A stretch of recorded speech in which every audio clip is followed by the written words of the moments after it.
You're a legend. Don't you lecture me, you son of a bitch. You know who you're talking to? You know my record? Yeah. You're a legend in your own mind. I'm disappointed in every one of you. I'm sorry, I don't mean to offend you. I'm disappointed in every one of you. I kiss you on the mouth. No, I'm not cool with that. Just, I'm sorry. One more time. I'm disappointed in every one of you. I mean, I'm dealing with degenerate animals. I'm disappointed in every one of you. Disappointed in every one of you. All right, come on. Honestly, I can't do it no more. I'm disappointed in every one of you. Let me tell you why. It's gonna be all right, Nicky. Go ahead, shoot. Let's just kill those fucking men. What are you going to do about it? You're happy because you got nothing. You don't got a thing. You're happy because you got nothing. Lomito! Got nothing. I want to get out. I want to get out of this rat hole. I want to get online. I need BDA boxing.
Welcome to BDA Boxing, the boxing debate arena. This is King Bucho, your host for today. Mr. BDA might join us later. We don't know yet. He's busy spreading the word, the gospel. You know how he works. All right, in the chat, what do we have here? Let's give some shout outs.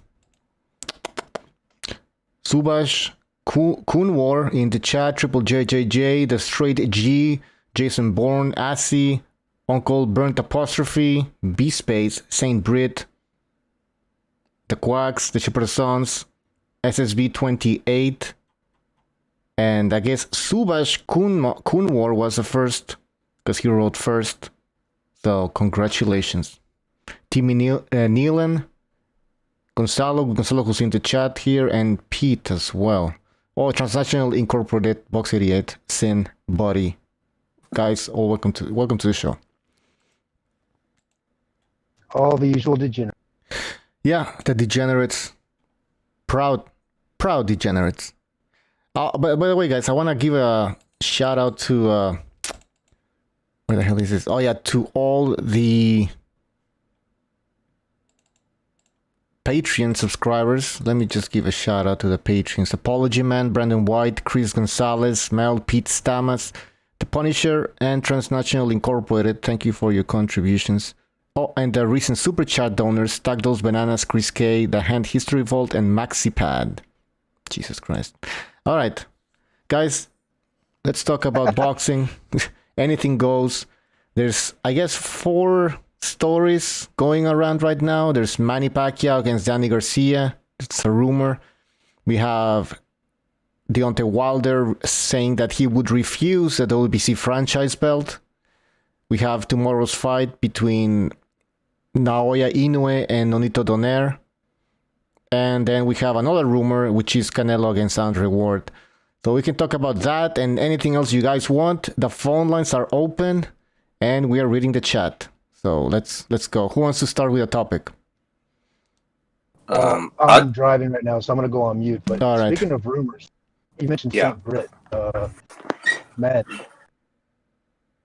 Can I speak about the Inoue fight real quick? Well, hold on. Let Pete, you want to say something? Go ahead, Pete.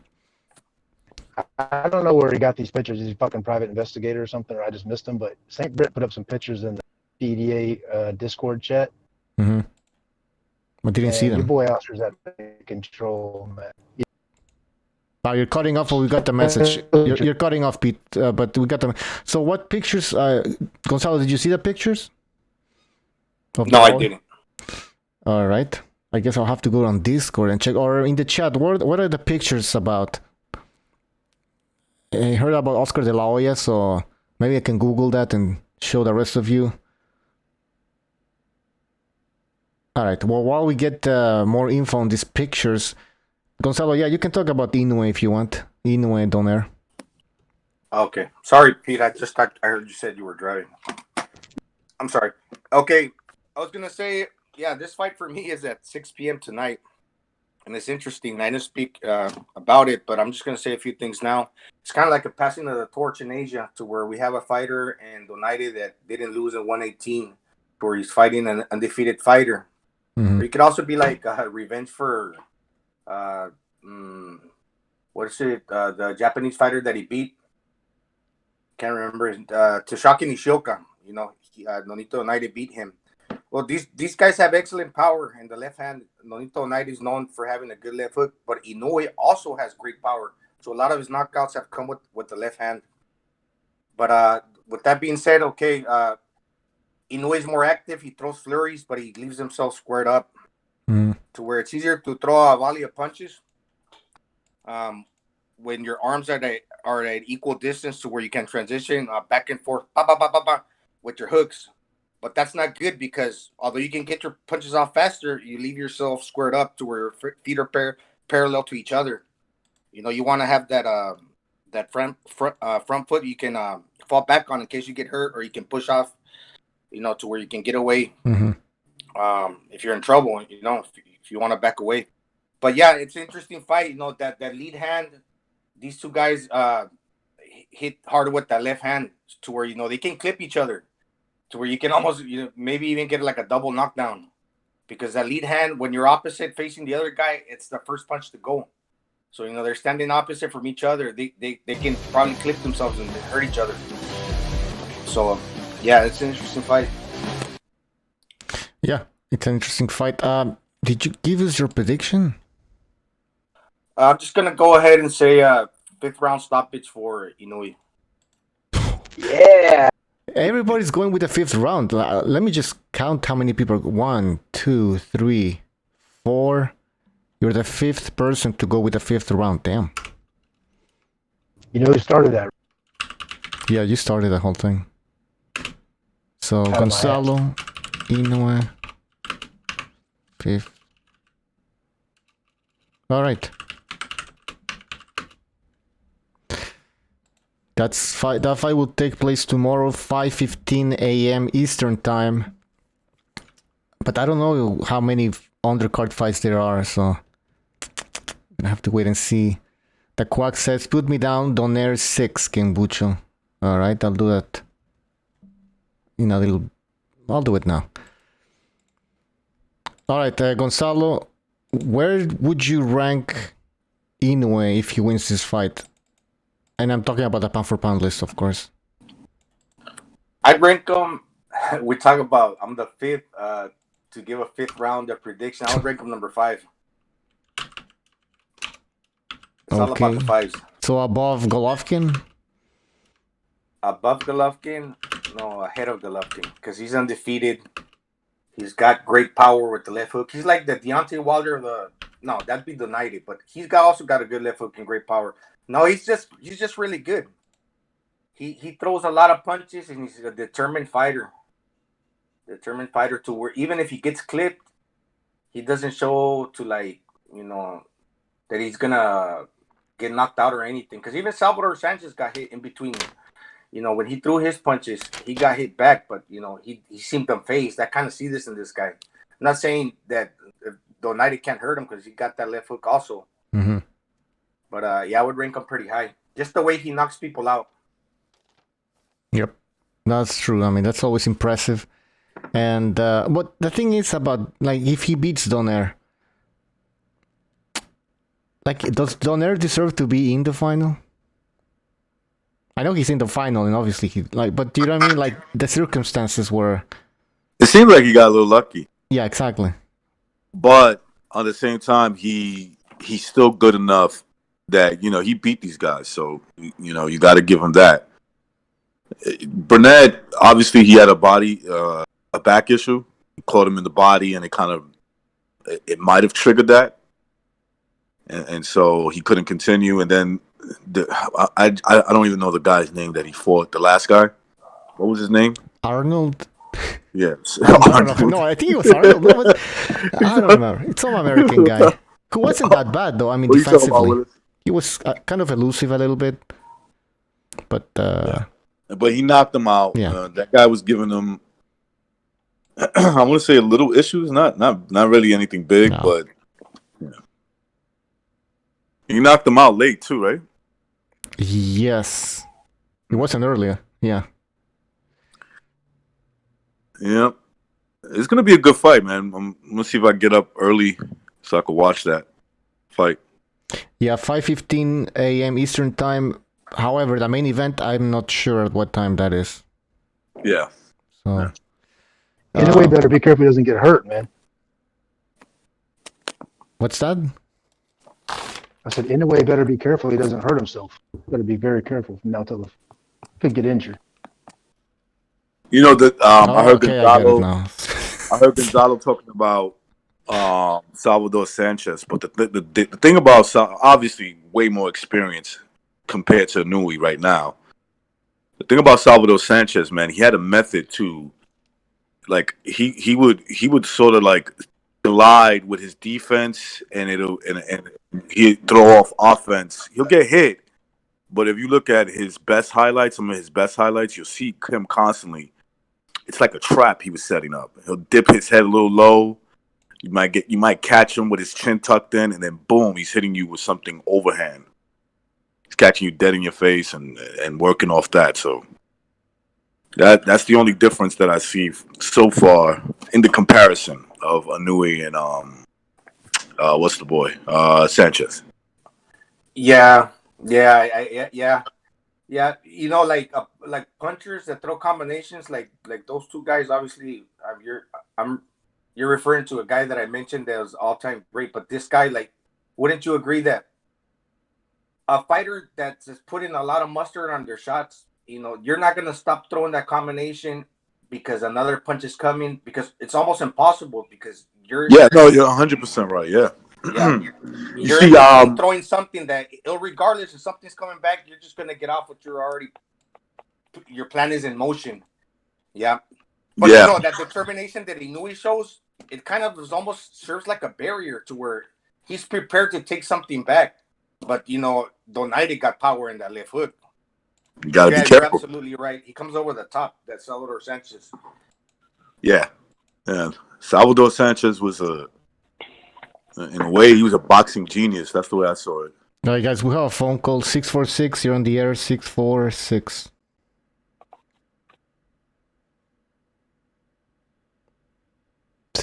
Are you there? Yeah. All right, I don't know. He's not there. Go ahead. And now that you mentioned that, recognize it's crazy how like Salvador Sanchez killed himself in a Porsche, to where he was reckless, like kamikaze, similar to like Inoue. Just they fight with reckless abandon. Yeah, it was mentality. I think in Salvador Sanchez's case, and maybe it might be the case for Inoue. We'll find out. I think in Sanchez's case, it was more of a method. It was like, okay, I could take that punch with my head sort of like to my opponent's chest with my chin tucked in. I could take that, but let's see if he can take my overhand. I think he was a righty. So let's see if he can take my overhand right, and then the combination with my left coming as a hook. It was all part of a motion that he would do. It's like, okay, you're gonna hit me once, I'm gonna hit you twice. Yeah, I do see. Yeah, Inoue squaring up. He squares up too much to where it's easy, like I said, to transition back and forth from one arm to the other, because you got your arms at an equal length in front of you, to where that's dangerous because you have no defense. You can go pop, pop, pop, pop, pop, pop, because your hands are right in front of you. That's why fighters sometimes square up. And in fairness to Inoue, I would just say that Sanchez was more experienced The Sanchez that I'm comparing to Inoue now was just way more experienced. So, maybe he learned that on the fly. That kind of thing, like getting hit and how to figure out like how to take a lot off that punch and then catch your opponent right after he hits you. Because that's what Sanchez was really good at. That's what made him like kind of almost impossible to beat. Go look at the fight with my boy Wilfredo Gomez. I mean, that's exactly what happened with Gomez. Gomez would catch him with something, and he's always catching him back with two. Boom, boom. Yeah, that's an interesting comparison because those two guys were like all-time punchers. Gomez, definitely. Gomez was a great fighter, bro. That was a great victory for him, for Sanchez. Yeah. Because not only did he beat him and stop him, he dominated him. He did get hit, of course, because Gomez was a great fighter. He's gonna hit you, but his game plan was to take, like it was for everybody, to not get hit with the brunt of his punches while he's hitting you with his best shots. That was Sanchez's game. Yeah. Was Gomez also coming up from the lower division? That was his first fight, right? Did he go into a championship fight coming up? No, I think he had. I think he may have had like. Maybe you're right. I'm not 100% sure, but I thought he fought a couple of fights at 126, and then went to and then fought Sanchez. But remember, I mean, Sanchez at that Wilfredo Gomez at that time, bro. He was the most dominant bantamweight, super bantamweight. It didn't matter. Trust me, he was gonna beat guys at 126, which he did. He did beat guys, but he wanted the big challenge. He wanted Sanchez. That's how those fighters were. That's how they made their money. Not no tune-up fights. He didn't care about that because he was a world champion. Not only like he was like a dominant champion at 122. He knocked out everybody. Yeah, I defeated him all knockouts, I think, too.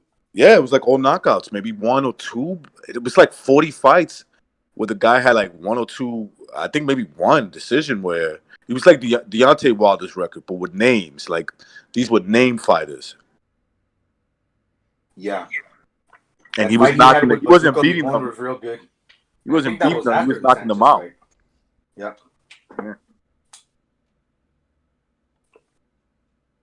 Interesting you mentioned experience because Sanchez at 23 compared to like fighters nowadays, Inoue might be really good to where he hasn't lost, he's knocked out guys to where he can show us a different level. We can learn more from him in this fight, but that's good. Good fights, good fighters, good fights. Boxing is stepping it up. What's interesting to me is the Donaire went down to 118 and he looks comfortable there. After all these years of fighting at 122, 126, and obviously those weren't his best weight classes, but he did well for himself at those weight classes. I mean, I wouldn't say he lost there. I think that's how we look at it. He lost in those weight classes. He got knocked out by Nicholas Walters, so that's obviously not his best weight. And probably not, but the fact that he's in his mid-30s and he went back down to 118 and it's not having an effect on him, at least not yet, but it's pretty impressive to me. BDA said he looked I think a little bit trained. Mentioned that, what's true, he knocked down Walters at 26. Did he drop Rigondeaux as well? He's a he did. Fighter and still got to him, right? He did knock Rigondeaux down. He dropped Rigo. Yeah, and that guy don't come to fight. He's just trying to lull you to where he can, when he finds a weakness, he can pounce on you. That's Rigondeaux, because Rigondeaux got power, but he don't like to engage. Now this guy total opposite. He knew he liked to engage. Yeah. So he can get caught unless where Inoue's offense is his defense, to where he's hit other guys to where the guy can't hit him back with power because he's so powerful that it gets you thinking two times, or you can't get your punch off the way you want to. He has the same so now you gotta time him a little bit from the outside with that lift. He's longer in range. Inoue's got the same length as Pacquiao. 5'5", 67.5-inch reach. They're basically the same. Oh wow. Donaire is maybe a little taller. What? Donaire's what? 5'6", 5'7"? I'm not. Inoue 5'5", maybe 5'6.5". 5'7", no 90. He 5'7". doesn't seem Okay, 5'7", 5'7". but he is. I thought he was 5'8", but that's too big. Probably he is, man. Probably is. Like 5'8" and shit. But man, at 36 and making 118 again, fuck, man. That's what I'm saying. It's pretty impressive that it hasn't come back to bite him. I mean, he's only had what, 2 fights, right? One guy quit on him. But his power seems there. Yeah. You know, his power seems to still. So in other words, you know, he fought as high as 126 and said, "Look, I'm going to go back to 118." Where I think he feels, and he's probably right, where his power is more effective at that weight class. It's more of a I can catch you at any part of the fight, whether it's in the early rounds or the later rounds, and that can still be effective. If he could do that with Inoue, yeah, he's going to be dangerous throughout the whole fight. Take Inoue out out of the 6th round, take him into the later rounds, and his power is still effective.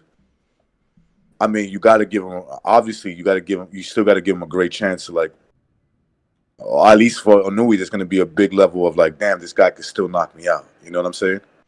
Were you the one saying that Donaire just has to go all out? Yeah, well, what I was saying, but look, if it was me, and I'm speaking from my brain and not from his, obviously he's a world-class fighter. I was just thinking that the way he fights, and I guess if I was fighting somebody younger and fast, the way Gonzalo explains him, how he goes out with those punches, is to try to catch him with everything.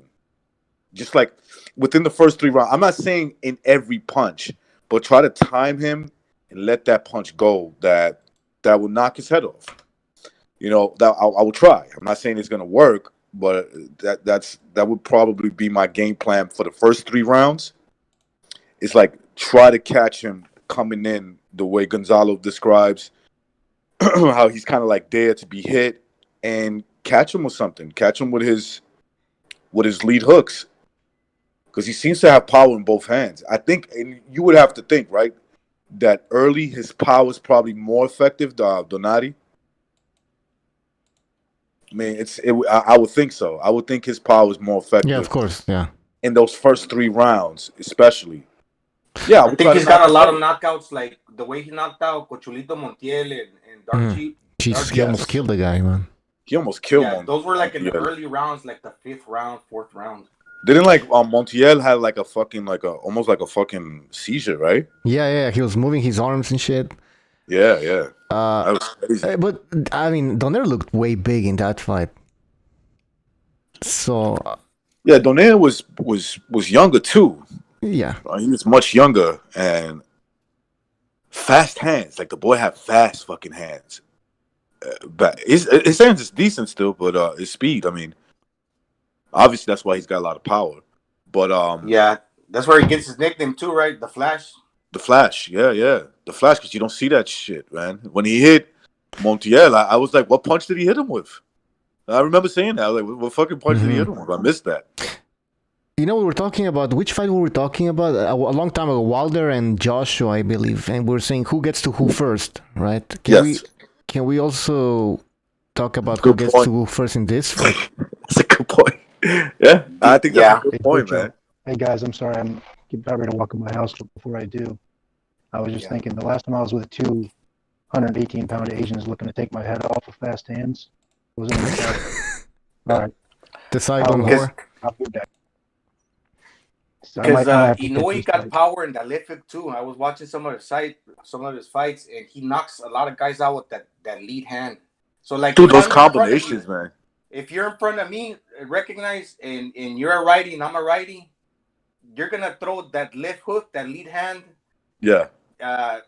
opposite from mine. So if we both throw a lead hand at the same time, we can clip each other to where we could even have it to like where there's like a double knockdown here because they got great power with that lead left hook. Yeah. I think here's the only problem that I think if you say who's gonna get the best of that lead left hook because they're both orthodox, goes usually to the shorter fighter or the guy who dips lower. You understand what I'm saying? So me and you are both righties. If you're naturally shorter than me by a couple of inches and you already like to dip low, you might get the better of that. You might get the better of the lead left because where even if I'm dipping low, you're dipping lower, the opportunity for you to catch me with a bigger shot. But I see what you're saying. They both can knock each other down because let's say he clips him on top of the head. You know, he clips him with that lead left. If he clips him on top of the head, yeah, you could.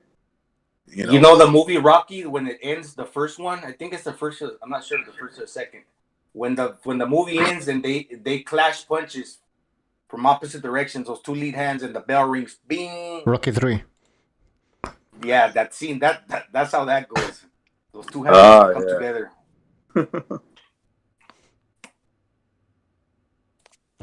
Yeah, but like, who can get to each other to which one first? Yeah, I think Bucho's right because it kind of applies for these two. Look, Inoue's very, and I think he does this purposely, that he keeps his hands down.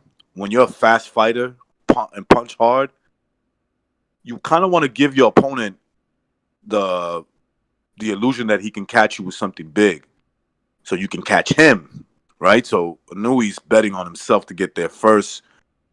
Why would he do that? It's because he usually gets there first in his mind.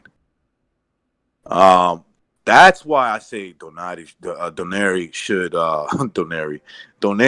should kind of like go all out with that one punch and catch him first and see how he reacts to that. See if we get him out of there. Is Donaire's best bet to obviously wait for Inoue to come in, maybe even take little steps back, trying to lure him in for that hook? Yeah, you could do that. I mean, listen, boxing doesn't always go the way you want it to, right? Like, you can have an idea about a guy, and he could come in and totally give you a different look. But the point, yeah, like trying to bait him in, so you can hit him with something. That should always be the game plan. At least keep that in mind, right? Like, always be aware. Like, all right, he's getting a little aggressive. He's going to start coming in. His hands are down. Let me see if I could counter him with something. If I'm in the right position, let me see if I could counter him with a big shot upstairs. Something with my lead, right? My lead left.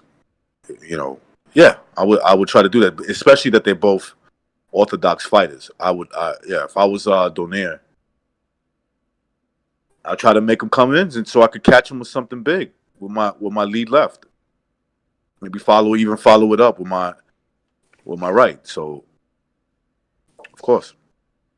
Yeah, he's a little longer. He can take those little steps back to where, Pucho. So when he comes inside, Inoue starts throwing punches. He can punch in between those shots. But the thing is, okay, we don't know. Like I said, reckless abandon. He is a force of nature. We will see how good he really is, because this will be a test, because Donaire is more experienced. So we'll see how he handles when somebody's trying to like strategically, because he knows that's what Donaire, I believe, his game plan will be. That he's gonna try to time me with that left hook, because Inoue is very aggressive. Throw punches with him when he's aggressive. That's what you get. That's what Donaire has to do. Just he knows he's a pro, man. Just be defensively responsible as much as you can and throw with him. Just make sure you catch him first. I'm looking at Donaire's record. Let me just put it on the screen here. And so he lost to Carl Frampton. We all remember that fight, unanimous decision. Then he entered that tournament right after that, fought Ryan Burnett. We know Stephen Young. That was his name, Stephen Young. Yeah, Stephen Arnold Young, I think it was. But anyways, so yeah, Steve Young. Okay, anyways, these two fights, like Ryan Burnett, the back injury, then Stephen Young replacement. I think he's in the final. Do you guys think that Donaire still believes that, you know, like he has a chance, or at least could he be doubting himself as to like, well, maybe I shouldn't even be here? No, not Donaire. I don't think he thinks that way. No, he's a fighter, right? I'm just saying, like, yeah, he's a fighter. You got to prove. He's one of those guys. You got to prove it to him. You know, they got that mentality. Ryan Burnett guy. What I think happened to him, recognize, is like when he threw a punch, he was kind of scared to get into Donaire's wheelhouse. That he pulled a muscle, because when you throw with force and you miss at complete air, you know, sometimes when you get up real fast, then you just like do something that in a weird way that just hurts you. Kind of like that, you know, you throw something with force and you miss, then you just mess something up. Yeah, but he retired now, or like it was something that's major. What I'm saying. You know what? It sounds to me like he was already suffering from back issues going into it.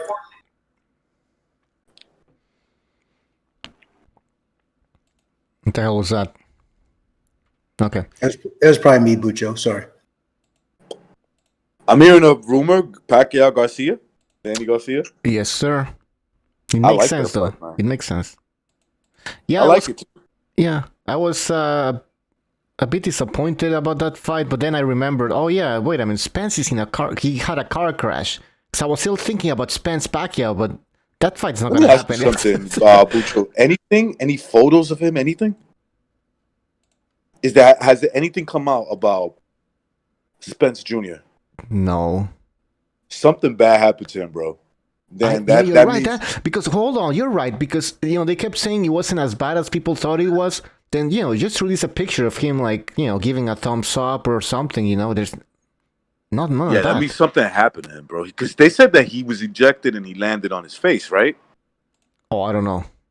Oh, he landed on his. I forgot what. I heard something about him getting ejected, and he landed. Well, he lost teeth. Yeah, you see. Okay. All right, so he lost teeth. What else happened then? Like, usually from car accidents like that, you're gonna break some type of bones, and they're saying that he didn't. They're not worried about that. That's how they said it pretty confidently.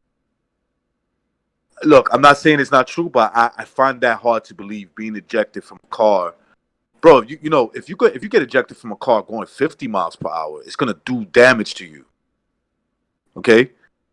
He had to be going faster than that, right? Oh, you saw the video, man. Yeah, I saw the video. The video looked like shit. he was going at least 80. Yeah. So, nah, there's some. I hope I'm wrong. I really am, because I want to see the kid keep fighting. But I bet you something bad happened to him. There's something else that happened. Dislocated shoulder, broken elbow, something. Okay, something happened to him.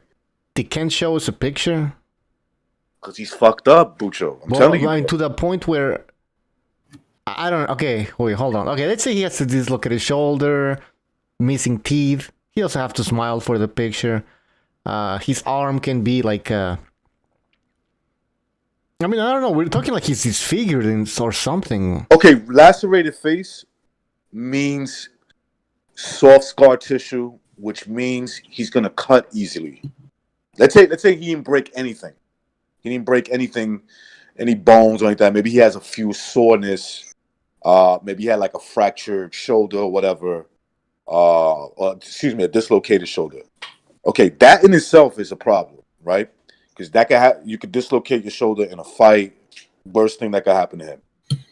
Now, lacerate when you cut up your face, where you need stitches or you got big wounds in your face, that shit tends to open up. Even if, let's say, you got plastic surgery, it's still gonna open up in a fight. The teeth thing doesn't really concern me. This is the only thing that I would say about teeth, especially as you lose them towards the back. Let's say if you lost any back teeth, that could fuck up your jawline, meaning your jaw is not as strong as it used to be, right? I know people say, "Oh, it's not really significant because you got to get hit in the spot." But the point is that car accident, obviously, he's not going to be his best no more. He's not going to have what he had going into the Sean Porter fight, which is his total health. No, he doesn't have to worry about getting hit a certain amount of times in his face because he's going to start busting up because he's got scar tissue in his face or enough scar tissue to be worried about his face. As the fight goes along, you got missing teeth. It could fuck you up, bro. It could fuck you up, especially that he's young. He didn't lose that in a fight. He lost that in a car accident. Yeah. I still don't know what's wrong with the picture, man. Just to calm people down. Whether or not he comes back, because we don't know yet, right? Then a picture... Yeah, like a positive one, like a thumbs up or some shit. Yeah. Unless they're certain that he's never going to come back. And they're just waiting for the right moment to announce it. To announce it? You think that there's a chance he might not ever come back? I don't know. Well, we don't know. You say they can't even post a picture, man. It's like they're hiding his face. They're hiding everything that happened to him. They're like, nah, man. We can't do this just yet. Because I wonder if they're saying to themselves, if the fans see Spence the way he is now, they're not gonna have any faith in him that he can come back. Oh, I want to keep that flame alive, that flame of hope. Right. It could also be that there's a lot of money. He's like a big investment to where he might be hurt, but they're not totally sure if he can come back or not. To where they don't want to say it because he'll lose marketability. PBC want to wait till yes. Yeah. I mean, why would he be able to come back unless he, like getting amputated? I mean, shit. You could give like Bucho says, every big athlete that gets hurt gives a little thumbs up action. Yeah. Fan service. What if he looks like Shannon Briggs right now? He's just using the opportunity to recover, so to speak. Fucking gigantic. Make a super comeback. Yeah. Medical necessity. I had to. All right. Or what if he looks like Dog Bay? He's fucking tiny. Yeah, you're right. I mean, I'm going more with like he's like recognize he's saying Spence. He's not gonna give a lot of hope to people if we see him right like in his current state. I wonder if he looks. I wonder if he permanently looks like Derevianchenko or Jacobs after the Triple G fight. Like, remember how bruised up they were? Like, if his face is just gonna look like that naturally. Naturally, yeah. I mean, he got ejected from that car, didn't he? Yeah, and I don't know. Recognizes he landed on his face. I don't know, but he's missing teeth. So, and then they said, what did they say about his face? Lacerations and some stuff like that. Yeah, he had some lacerations in his face, which probably means he's gonna have soft scar tissue. He's gonna have a mask, maybe like the Phantom of the Opera there, in a cape. He's gonna look like a black version of Chucky. He hit that curb. He blacked out and hit that curb, man. Like, you can't flip one of those damn cars over. You gotta he launched off that curb like a ramp, Oh, and another thing, concussion. Did he have I have to think he had a concussion, right? That's another thing to think about. Well, the LDBC say they claim that he landed on his feet.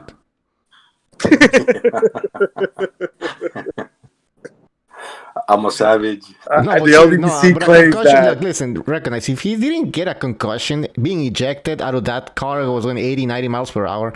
Come on, man. Yeah, if Ryan Burnett tore his back throwing a punch, he might get ejected out of a Ferrari. Exactly. Fuck. Dang, he must be really fucked up. Imagine he's all deformed and everything. Like, how are they gonna sell that, man? Because a lot of people were like, oh, he's a, good-looking kid and all that. Now he's gonna look like...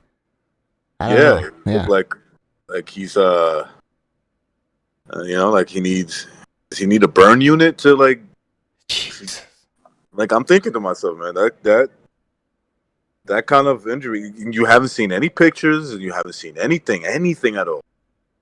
I follow him on Instagram. You know, like I have like. Your dog says Spence Meagle. Burnt face. He didn't burn, guys. Come on. People are thinking he got burnt or something. No, he didn't get burnt. Well, I mean, it depends on how bad he scraped his face. That he okay, burned. Yeah, burnt face in that sense, but not burnt like in a fire or anything. We can't get the truth. We He's gonna look like Michael Jackson when he comes back. He comes white. He comes like a. Alright, Chris K says Earl the Elephant Man Spence with a tiny little nose. Chris K. It's kind of messed up. It's kind of messed up for him because, like, I was seeing some progress, even though I thought he took a beating against Sean Porter. Like, don't get me wrong, he gave a beating back. But he took a nice little beating too. Yeah, it was a war. I thought he was learning something on the job. You know, that he was getting a really good schooling in how to become a better boxer. Yeah, it wasn't that much like he was exposed or anything. It's just it was a tough fight, and he probably learned something out of that fight. Yeah, you got. I mean. He had. I mean, I know. He would have liked it to been easy, but I was thinking at the end of that fight, you know, like this could be a real good experience for him. Mm-hmm. But now that he's all fucked up and he might have a concussion, you don't know how the fuck he's gonna come back. He's gonna take a few steps back. I mean, that's gonna take him back a while, right, in his career. Concussions changes everything. A concussion can change everything in your life. You could get punched. You could have a flashback of that fucking accident. You know. Jesus. Yeah. It could be to where his trauma is where he becomes shell shocked to where he don't want to engage the same, maybe, or it could be to where like Edwin Valero when he had that motorcycle accident, something was present on his brain that he became more of a beast. Mm-hmm. Is it the that's more rare to happen. It works both ways, Gonzalo. You're right about that. So he might be like a killing machine now? Could be. Holy shit, imagine.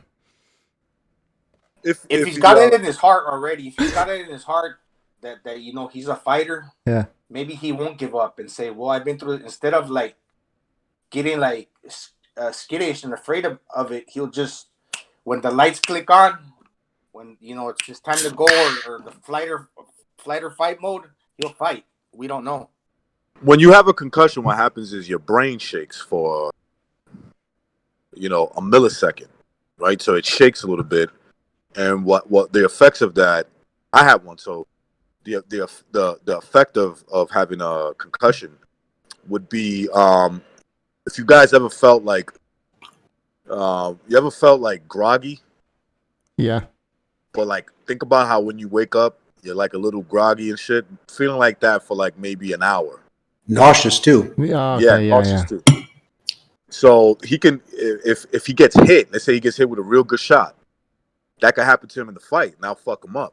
Obviously, because you can't. I mean, I'm not saying you can't at all, but the chances of you surviving that is going to be very low. Like I think what happened with Fernando Vargas when he went cross-sided, I think his brain shook a little bit in that against Trinidad, but for whatever reason he snapped out of it and he was just pure instinct until he collapsed, you know, in the later rounds. And then you saw the effects after the fight when he fought Wilfredo Rivera, his first comparing fight. A car crash with Trinidad punches. Well, no, what I'm you still what I'm being trying a to Puerto say, Rican fanboy here. No, I'm not, man. No, it has nothing to do with that. Yeah. I'm just, well, maybe a little bit, but anyway, what I'm saying is that the effects could still be there. It could be because I you can't tell me, man. He was talking weird and he was acting weird when after the Trinidad fight. And Fredo Rivera's not a hard puncher, bro. Hell no. He was blinking his eye, like his face almost. Remember how his face almost hit the ground? Yeah, he was like leaning sideways. His head, yeah. Yeah. What about Roy Jones? It could have been the same thing. Oh, Getting knocked out yeah. by Tarver. Then Glenn Johnson and the list Glenn goes Johnson on. definitely hurt him. Like, he had him on the floor for a long time. Remember how he went stiff arm? His legs went up a little bit. Yeah. Yeah. Don't tell me he didn't have a fucking concussion after that fight, bro. He was concussed. I think Roy just kept getting clipped, and that going all the way up to heavyweight and coming back down made his. That didn't help. I don't think it was concussion. The concussion type of thing is just. I know a lot of guys that got him in college, and it's once you get the one, you're susceptible to get them more over and over. Right. That part of your brain that hits the inside of your skull doesn't really heal all the way. Oh, okay. But I'm saying those guys that got concussions, I got one time, and it just makes you nauseous. You're like a yeah, like in a space. That explains it. But I'm saying Roy was getting sparked like one time after the other. I mean, he fucking. Yeah. I think at the very least, because you know this, Pete, that there's mild concussions. Yeah. You know, he probably had a mild one. At least. Just for the fact, yeah, at least, because when he hit the ground, bro, when he, I think the ground was the brunt of that against Glenn Johnson. His head bounced off the goddamn canvas. Bro, he did I've seen people knocked out before, and he did all the signs of a guy. I wouldn't be surprised if he was doing the snoring sound. We can't hear it. Oh, yeah, the pig sound, yeah. Yeah, the pig sound, exactly. Yeah. Oh, man. So, yeah, Spence, I mean, guys, we don't know what the hell's going on. There's no pictures, only speculation. Hopefully he could, I mean, but how long, let's say even he comes back and how long is that going to take? You know, like a year at least? And then he's going to be fighting some nobody? That's the thing. How old is Spence? 28? Yeah. 29. 29. Okay, 29. All right. It's going to be 30 actually. All right. This is Gonzalo. This is his prime years where he's already coming into his man strength, and then he's getting experience at the same time. He's young enough to bounce back, man. He's young enough to bounce. I mean, I'm saying, like, no. I've been in some nasty fucking car accidents, bad ones, and like, you forget about when you're that young, man. It's like sometimes you just fucking walk away from the shit. It didn't surprise me at all that he walked away. You know that he. How bad was it though? No, I'm hoping that's He's the bad, truth. Rick. I'm hoping that's the truth. That it wasn't nothing too serious, but it's a little concerning when there's like no photos, no. You know, he's that's pretty weird. active. I hear ejected from the window, and I'm already like, okay, what the fuck? And then I see the video on top of that. Yeah, that was a spider. There wasn't no windows. That was a spider. That was a convert. You know, there's no top on that car. Oh, yeah. I didn't even notice that. Yeah. Well, Look, even just with the teeth thing, where people say it's not a big deal because there's fighters that are missing too. If you're missing molars and you can't lock your jaw in place because you still want to get surgery and you don't want to wait to like replace your teeth, why would you? It's just gonna come up later. To where if you get like implants, for that to heal will at least take 6 months. And then even if you got your positioner to where you're still getting punched in the mouth, that'll hurt. Even just to heal alone, it hurts. Imagine getting punched where you had surgery. This is true. I wouldn't even get dental surgery if I didn't. I still got a cracked molar from a car accident I was in when I was about 21 years old. Yeah. I wouldn't even get the shit. If I was him, he should go like James DeGale, like which is a missing front tooth. He gives a shit, you know. Oh yeah, that's not a problem. Just get a veneer and shit. But like, you don't want no big chiclets. You don't want no big chiclets. You know what do they call them? Permanent or temporaries or whatever. Nah, fuck that. Dentures, dentures. Big chompers, big white chompers, big veneers. Yeah, those are like dentures, right? Like fuck that. The ones that you can remove from your mouth. Shit. Hey, if Spence never comes back, or let's say I'll be upset. Will he be glorified as? No, because he kind of left unfinished business. But like Salvador Sanchez, but Salvador Sanchez obviously did more before he. Salvador Sanchez. Yeah, I know. Zuma Nelson. He beat Tony Lopez. He beat Wilfredo Benitez. Gomez. Gomez. Yeah. Danny Yeah. Rego. Oh yeah. He beat some great fighters, you know, like and not only beat them, he dominated them. So Yeah. I know he did, but I mean, for his hardcore fans, I'm already imagining what they're gonna elevate them to this, like what could have been, or he was one of the greatest. He no, one of the greatest. Well, he could have been one of the greatest, which in my opinion, right. I don't know, man. No, I don't think so. To be one of the greatest, you fight bigger men, and he's not in that situation now. Can we have said, yo, he was a dominant welterweight? Could he have had a chance to be that? Maybe, I would have picked him before this accident to beat Terrence Crawford, but I'm not. We're not going to get to see that anytime soon. More likely. He's lucky he got the Porter fight in before he had that accident, man. Yeah, exactly. Or else, who the hell are we talking about? Garcia?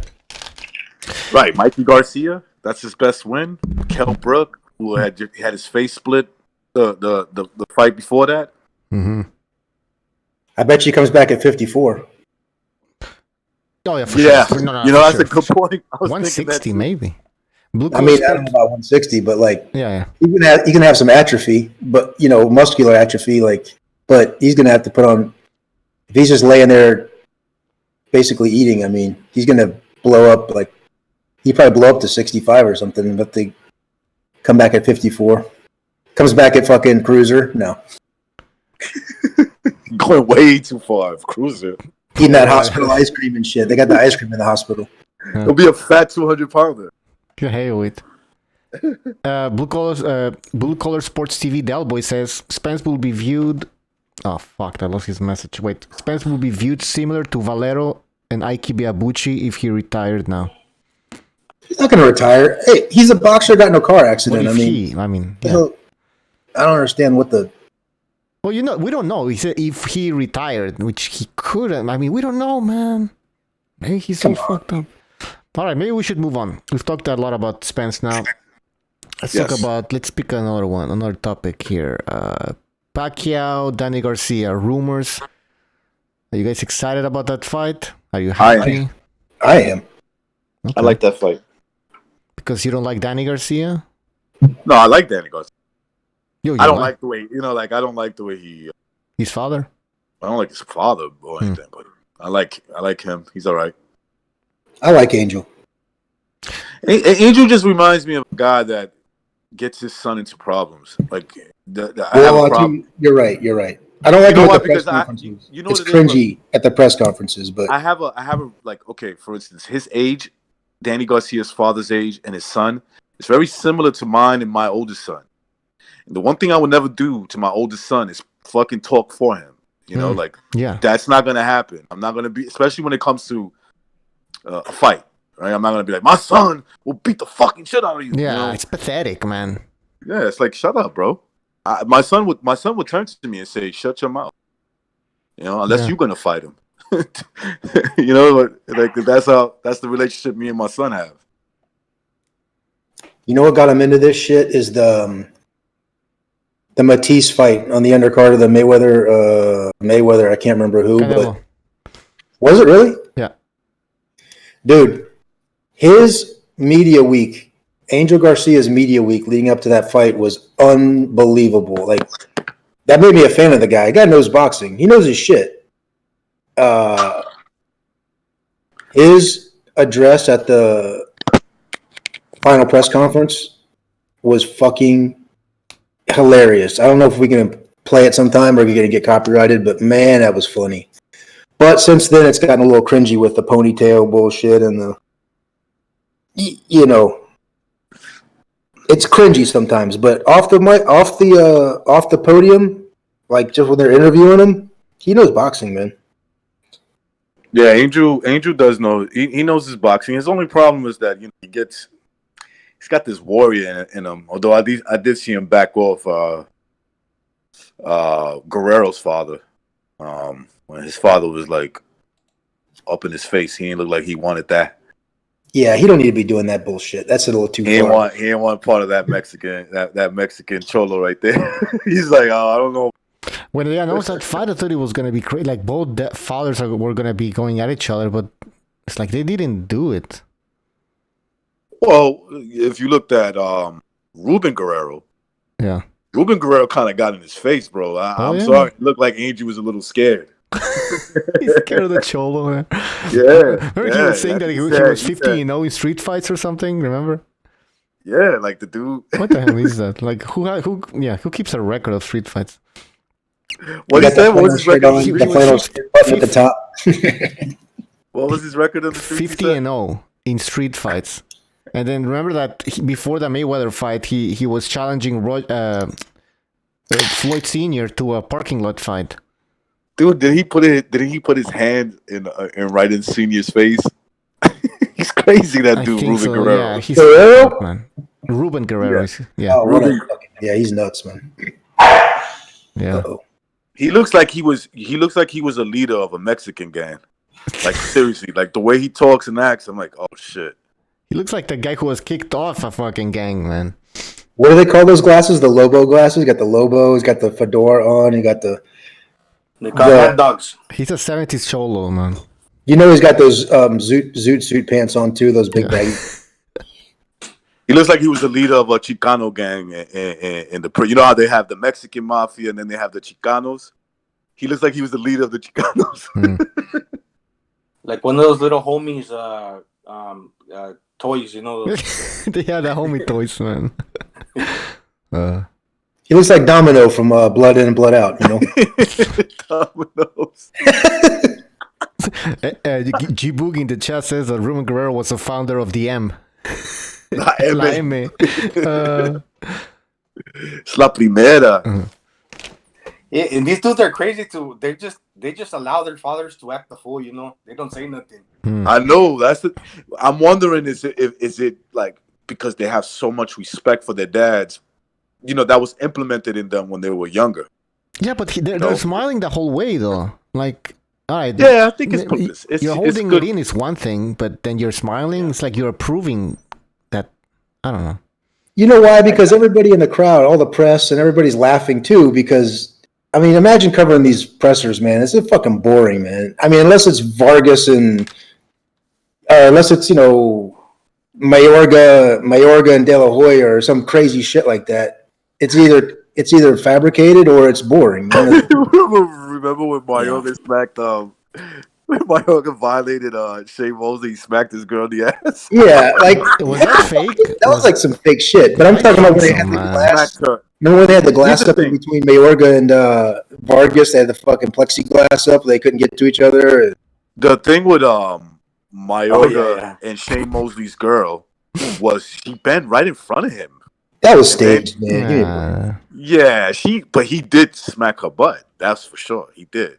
But Mayorga don't give a fuck now. He'll take Tito Trinidad's post. Remember, took his picture and ripped it into shreds and smashed it on the ground. And but Mayorga's that kind of guy for real, though. Otherwise, you're either dealing with like some fake shit or some boring shit. So I think when Angel gets up there, people start, Danny and them are smiling because the entire press corps laughing their asses off. Probably not in like the Thurman fight. That was too much. The ponytail. But against Zab, he told Zab, he was like, Zab, your time has passed. Costa Zoo is your time. Okay, Costa Zoo is your time. It's past you. And Zab got all pissed off at him for saying that.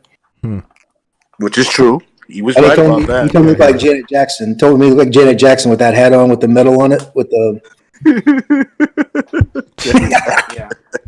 I think with Garcia, like Recanet was saying, that they have a high level of respect for like his fathers with Angel. When Danny lost in the amateurs, something happened to where he roughed them up. I think they were in a hotel room traveling, and he roughed them up. And after that, he told Danny, "You're not gonna lose again." Yeah, his father looks like the type too that put hands on him for sure, and like implemented that I'm the boss thing, and he probably like naturally he loves his father. He loves him for being his pops basically. They've asked him about it before. He's like, "You're not going to stop him. I mean, shit. He's going to say what he wants to say. I don't care." Yeah. The thing is, he's done it in the ring before. He's done it in the corner. Like in the Matisse fight and in the Khan fight, he was like, "You better throw that left hand. If you don't throw that left hand, I'm going to throw my left hand." He's like, I'm gonna hit you if you don't fucking gets all pissed. These guys are super loyal to their fathers, like Sean Porter. Think about him. He loves, like, his father is his god, I think. Like, it's just like, shit. Whatever he says, I do. You know, that's it. Yeah, but Angel Garcia was before he went full time with Danny was you know what he did? He delivered, like a parts runner. A parts runner for like auto parts and stuff. Have you ever seen those guys driving around all day, going to like you order in like parts from a distributor and they got to bring them to like the different mechanic shops. Okay. Mm-hmm.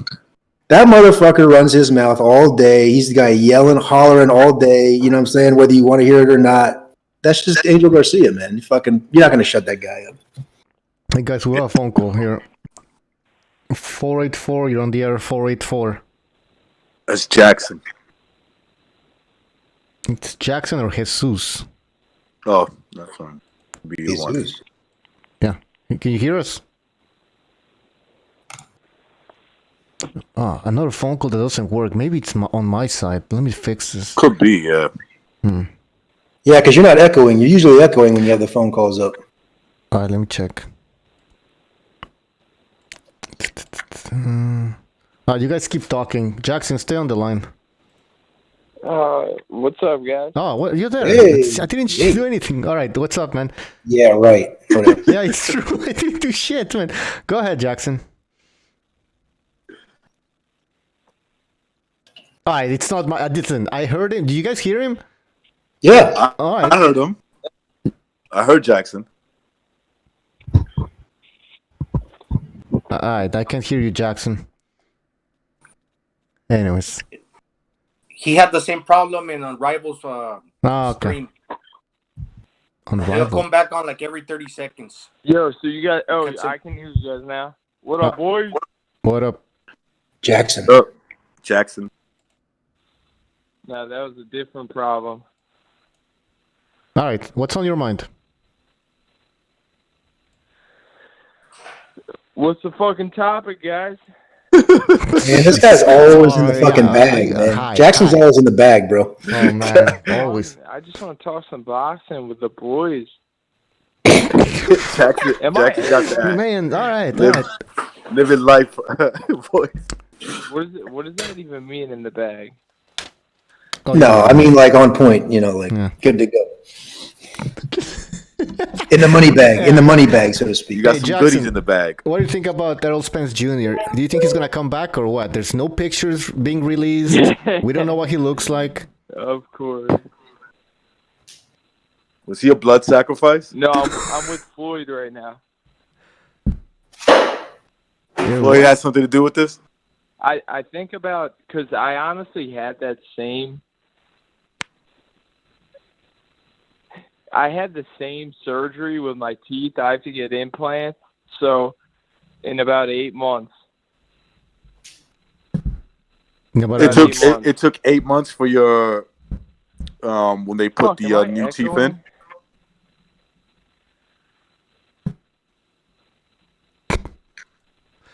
All right, Jackson, listen, call back again later, right? Take a little walk. They have to put the stubs in, and they have to connect to the bone. Then, like 5 months later, then they. Oh, your shit's all fucked up. That's not my fault. All right, let me check. Let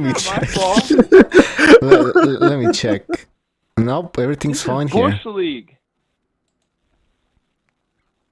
Yeah, then they gotta heal, and even if you're wearing a gum shield, Fucking Bush League. Jackson, how long did it take your implants to heal? Jackson? All right, I'm just going to listen tonight, guys. All right, man. I think we have some issues, man. All right, take care, Jackson. Thanks for the phone call. It's like 8 months altogether, 7-8 months. So Spence, okay, he's going to be out about a year. Okay, that makes sense. All right, all right. All right, it's like I think it was like a 20-second delay or something because he was listening. Like, yeah, sorry, Jackson. Something's fucked up today. Yeah, something. I guess he's saying he's hearing you 20 seconds later. So. Yeah. Anyways, he's gone. So we're talking about Ruben Guerrero. We're talking about Angel Garcia See, roughing his son up, and smacking him, putting him in his place. Yeah. Hey, Garcia loses to Pacquiao. What's next for Garcia, man? That's a good Like point. how what way? Kind of similar. You're just right. Close loss, or? I see him losing a 12-round decision. I could see him winning too. I really could, man. He's got that extra gear, but he doesn't always bring it out. Depends what kind of performance he has. Because sometimes he can be boxing to where he's fundamentally sound, but all of a sudden he'll throw that lead hand out of nowhere. You know, he'll throw an amazing hook or two hooks at one time. Gonzalo, People out. Gonzalo, you think what do you think is like wrong with his fundamental approach in boxing? Like, I know he's a lefty. I know he is. It's no doubt he's a lefty. I could tell by the way he uses his front foot. He's planted. He's flat-footed because he uses it like the way you would use your back foot to land a hard punch. You know what I'm saying? He's doing that. Do you think that's the impression I get of him? What do you guys get of him? Like, I think that's the reason why he can't go into second gear where he can beat the top fighters of today. Like, he actually comes out the winner. Yeah, sometimes it benefits him, but sometimes, and most of the time, he doesn't get that punch off to where, look, he almost looks like he's gonna throw. Okay, so he's a righty, like he's gonna throw a right hand, but then he throws a lead left, and with that lead left, it comes out of like nowhere to where the other fighter, kind of like when he fought Eric Morales, he gets surprised by the punch coming from the opposite direction, and he puts a lot of torque behind it. Because he's a lefty, bro. That's the sign of a guy who's fighting opposite of his power hand. Sometimes it's effective. Don't get me wrong. It is effective. You can use it that way, but like I told you, like, I feel more comfortable fighting southpaw, but I'm a righty naturally. All right, guys. Oh, he dropped out. Go ahead. But like, he uses his front foot. He uses his front foot the way he would be using it if he had it the opposite direction. He digs in with the front foot. You kind of got to leave that front foot loose, you know, to move around. To pivot off the ball of your the ball of exactly. And he doesn't do that.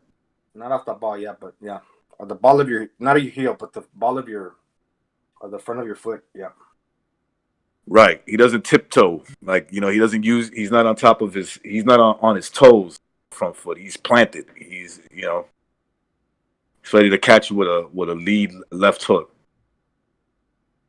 Yeah. He's digging down on that front foot. That's why he gets outworked sometimes. That's right. Yeah. That's why he gets outworked. That's right. The kid got retarded strength. You realize that, right? Like, he's like one of those autistic kind of guys. Like, kind of dumb. Strength out of nowhere. Yeah. They got crazy strength. They can lift a car and shit. Yeah. Yeah, he's definitely got one of the best chins in boxing. Especially like now, he's kind of grown into the division. He looks stronger. So that'd be a good fight with Pacquiao. Because, I mean, Pacquiao's old. He's going to be 41 in January. So yeah, at some point. That could catch up to him at any time. Speaking about 40, I'll be 41 tomorrow. That's crazy. Oh, shit. You're in your 40s now. Huh? Yeah, tomorrow, it's my birthday. 41. Pacquiao 41 in January. I got two good friends that their birthdays tomorrow, too. Yeah. All right, let's move on. So we talked about Spence, Garcia, Pacquiao. Deontay Wilder said he would refuse the WBC franchise belt if it was offered to him. Well, I don't know why he doesn't fight his number one contenders. He should just do it. Right? Hasn't he fought his old no, I don't know. I don't think so. He's never fought a mandatory. Stavern might have been a mandatory because of that whole fiasco with Povetkin and all that stuff. But I mean, do you really consider that a number one contender? Well, according to the WBC, yeah, I guess. Yeah. No, I don't know. He hasn't fought anybody, but you know why he doesn't want to be the WBC franchise champion, because that takes you out of the mix, basically, right? That means that there will be another WBC champion. But Suleiman is saying, Suleiman made a statement saying that no, it's not true. If you're a franchise champion, you can still fight for undisputed, unified, and etc. But it's like, well, wait a second. Then why would you have a WBC champion then? I mean, why would you have a franchise then? And then that guy's the one that's fighting all the mandatory. Yeah, and the other guy's unifying with the WBC franchise. So that means that the WBC regular champion would not be allowed to unify, right? Right. So here's the thing, right? So, for instance, you got Canelo, who's the WBC franchise middleweight champion. The guy who's going to be fighting his number one contenders, or at least that's the way it's structured, would be Jamal Charlo. So Jamal Charlo would be fighting off the guys that Canelo's supposed to fight, if that happens. I think Charlo's going to get a free ride too. He's going to be fighting bums. Well, if somebody's going to get the free ride, it's going to be more Canelo. Right. Canelo doesn't have, he has the obligations that would normally go to Canelo goes to Charlo. Yeah. You get what I'm saying? So yeah, it's like he's hitting all the hard work. This is stupid. Charlo was the WBC champion. Period. That's it. Yeah, right. That's they belt. By the way, hold on. G Boogie says happy birthday, Gonzalo Lobito. So thanks for the contribution, G Boogie, and happy birthday, Gonzalo. Yeah, you gotta give that. You gotta transfer that money to I'll send you a wire transfer. I appreciate it. I appreciate it, G Boogie. Yeah, so my this is why boxing is a fucking joke, bro. It's a joke. Nobody takes it serious with all these franchise belts and this nonsense, man. Do they explain? I'm on the WBC website right now. I'm trying to look for an explanation of what the WBC franchise belt is. Yo, Suleiman gave an interview. Damn, I can't remember what channel it was on. Talking about like the day after they gave it the first franchise belt to Canelo. And calmly explained what the situation was. Yeah. It's bullshit. But, it is bullshit. I mean, it was a friendly interview is what I should say. It was a friendly, it was a kind of like a softball type of thing. Like, well, we just want to, I know you for a long time. I just want to give you a chance maybe just to explain to people what it is and what it isn't. And it's not a belt. It's a designation kind of thing. But, I mean, really, he has no mandatories. No.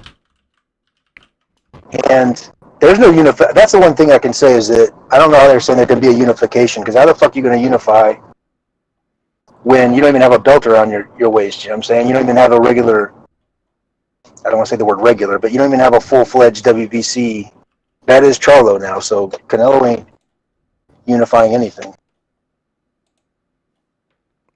I don't even think he's going to go back down to 160. He's too big. I think he's too big for 160. Nah. Yeah. Oh, not that. Okay, it's gonna be harder for him. All those. How can I put this nicely? All those ingredients that he takes. All right, hold on. We have I think he grew. He's grown. You know. 910. You're on the air. He's 29. He's 29. He's 6 months younger than Errol Spence. All right, guys, we have a phone call, 910. You're on the air, 910. All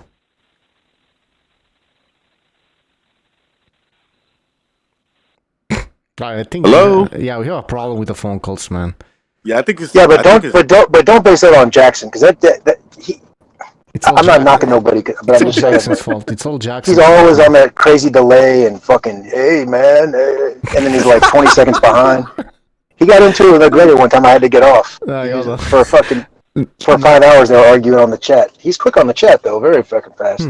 Interesting. But then he finally figured out a way to get on the show, on McGregor's show and Miggsy's show, and it was the same kind of shit. Gonzalo was on there too. I said, I gotta go, guys, man. I can't fucking do this. 910, you're on the air. 910. I think he's got an alcohol problem. All right, hold on. Let's stop. I don't know what it is, man. But he's got all these, he's talking about all these degrees he's got. He's got a fucking master's degree in this, and he gets on there. Yo, dude. All right, listen. I think we have. It's probably an issue with. Oh, I can hear him, Buto. Hello. Hello. Yeah, that's him. 910. Speak. It's here like a robot. Bucho, how's your shit not echoing? When you have the phone lines on, there's always a little echo in the background. Always. That's usually the guy that's calling in. Unless you're on top of it. No, it's Bucho. Unless he's on top of it, he has to turn it down during the. Hello. No, he's gone. See? No, I have it. I have the same settings. Everything's the same. I know what the echo, why it happens, and I have everything set up that way. It must be Block Talk Radio having some issues. Anyways, moving on. Imagine the Block Talk Radio chick talks to you back right now. I'm not BDA, so don't bullshit me, Bucho. Don't bullshit me. I'm not BDA. Oh, wait a minute. No, wait. We could hear. Hold on. No, everything's the same. Everything's working here. Anyways. You know what? I'm gonna restart the call-in show. You guys take over. Okay. Don't bullshit Pete. You know how Pete gets. He gets angry. Hey, Pete? Yeah. So the cocaine. Dr. 805 gave me put me on some medication. I'm all fucking beating everybody's ass now. Hey, Dr. 805. What does it mean? Biggest balls that you've ever seen. Dr. 805. Listen, I'm not lethargic anymore, but I'm fucking fighting with everybody. What can you do for me? Doctor says I'm too manly for this world. What does that mean, Doctor? Recognize goes, yeah, my testosterone's 500, you know, and my doctor says this and that. He goes, your doctor doesn't know shit. And then 2 days later, Recognize goes, oh, was that my cholesterol?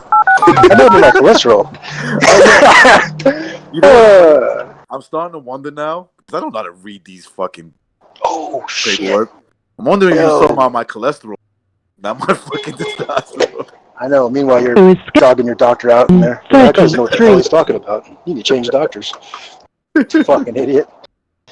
I almost put diesel in my fiance's Camry. Oof, that would have been touchy.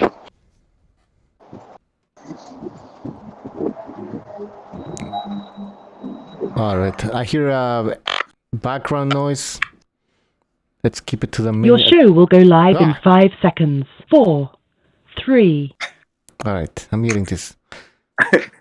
blue collar TV. Radio. All right, phones are open, people. Hopefully this time they work. Yeah. All right, call in. We'll see if this works. Absolutely. Somebody says, Sin says, recognize so manly, he turns into monkey on a full moon like Goku. Blue collar TV Dragon says, Ball. recognize Alvaro. The Shepherd Son says, I'll read for you, recognize for a small fee. I'll read to you. Fuck you. What's the absolutely? Absolutely. That's Richard Schaefer. Mr. Schaefer. All right, let's take a phone call here. 519.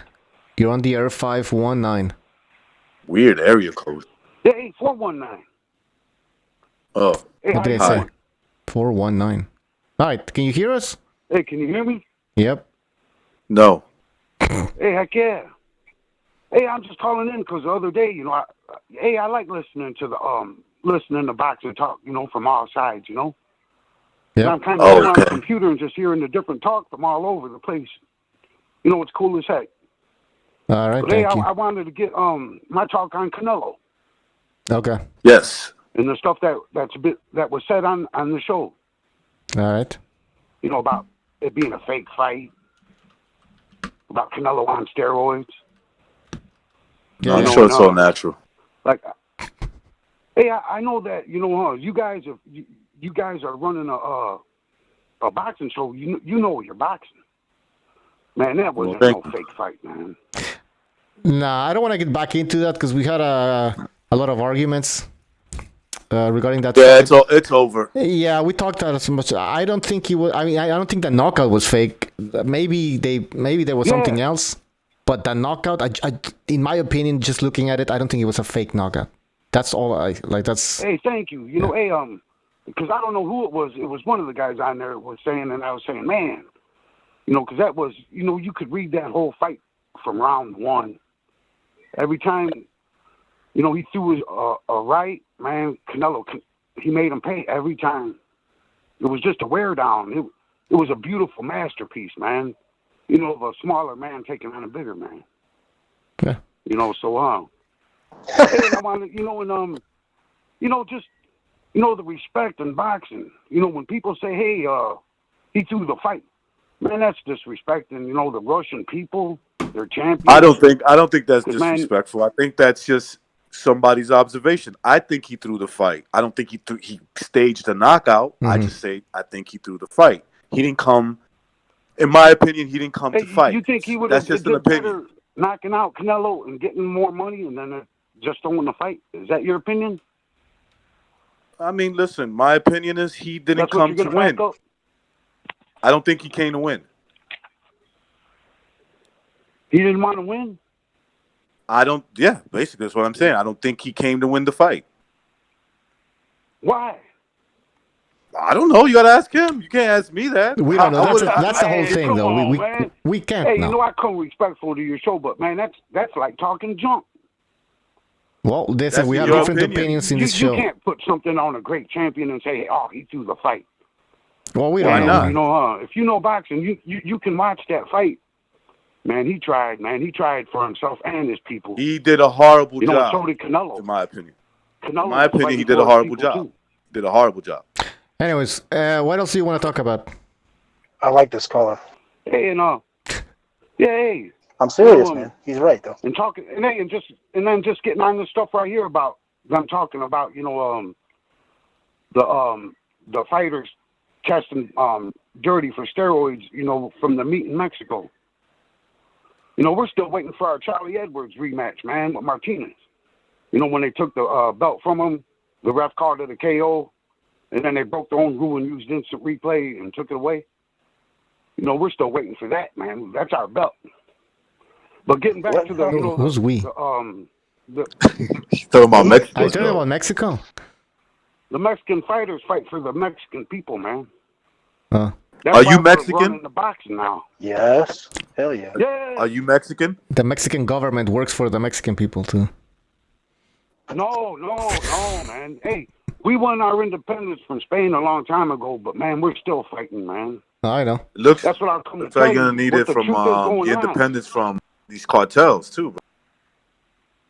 No, I'm descended from the Hiracheta people, man. Hey, we're getting off topic here. We're getting off topic. What else do you want to talk about? Hey, I wanted to talk about, Mexico a long time ago was a conquered country, man. The Europeans go down there and they own a lot of land, man, and they put their cows on it, and they get them as fat as they can get them, man. And they don't. They put steroids in them? The kids or nobody. And they put that stuff in the cows. It's proven. Hey, I got a niece who lives in Ireland, and man, their food laws are way more. They protect the people. So hey, man, you can't say hey because this fighter got this in them. They can tell by taking the test if they ate it or if they're cheating. So hey, man, you can't take people's glory away by because there's the meat's polluted up there, man. So that's that side of that. Okay. So, the Spain fault. I got you. When you take away someone's you take away their glory from talking junk, you got to back it up. And you can't back it up. So, Canelo going up and taking light heavyweight, man, give him his respect, man. I do. But who else is doing anything like that? And you can say, oh, he didn't want to win. He took a dive. Man, if you think he took a dive, then you don't know boxing. Hey, Jake LaMotta admitted to taking the dives, and I know boxing. Hey, well, hey, you know, just I was just calling to get the other side out there. Yeah, you know, I ain't coming with no disrespect. I'm just coming with the truth, man. From my that's the side. whole show. That's the whole point of the show, man. I respect you, man. Heck yeah. No, all right. Thanks for the Hey, phone call, thanks man. for taking my call. You know. Yeah, thanks for the phone call, and call back again next time. All right. Yeah, for sure. All right. All right. Take care. All right. All right. We got another phone call. I have a feeling that was somebody, Bucho. I'll tell you later. Did you read my comment? Check the comment. All right, 910. You're on the air. 910. Check it. Yeah, it's a good Hey, look. what's going on, guys? It's Steven Schneider. No way. Oh, Steven Schneider. What's up, man? Mr. Schneider. Hey, what's going on, brother? What's on your bro? mind? Same shit, man. What's all recognized, man? I can't believe you're on right now. You should be like lifting refrigerators off of trucks right now in New York, right? Yeah, usually at this time is when I do it. Yeah, you're right. Actually, as I'm talking to Yeah, you, happy I birthday, got one. Gonzalo. I don't know if you're listening right now, man. He's listening. Yeah. Hey, Schneider, Yeah, I got man. my eye on the truck right now. I'm just waiting for the two guys to get out of it. It's all mine. You come across some big TVs, man. Let me know, man. I'll PayPal you. I got you. All right, my brother. Got a But switchblade. yeah, man, I just called. I'm not even. I was gonna comment on that last caller, man, but I'm not even gonna dig up that bag of worms again because I'm about sick of I'm talking tired about of that that whole shit. Kovalev shit.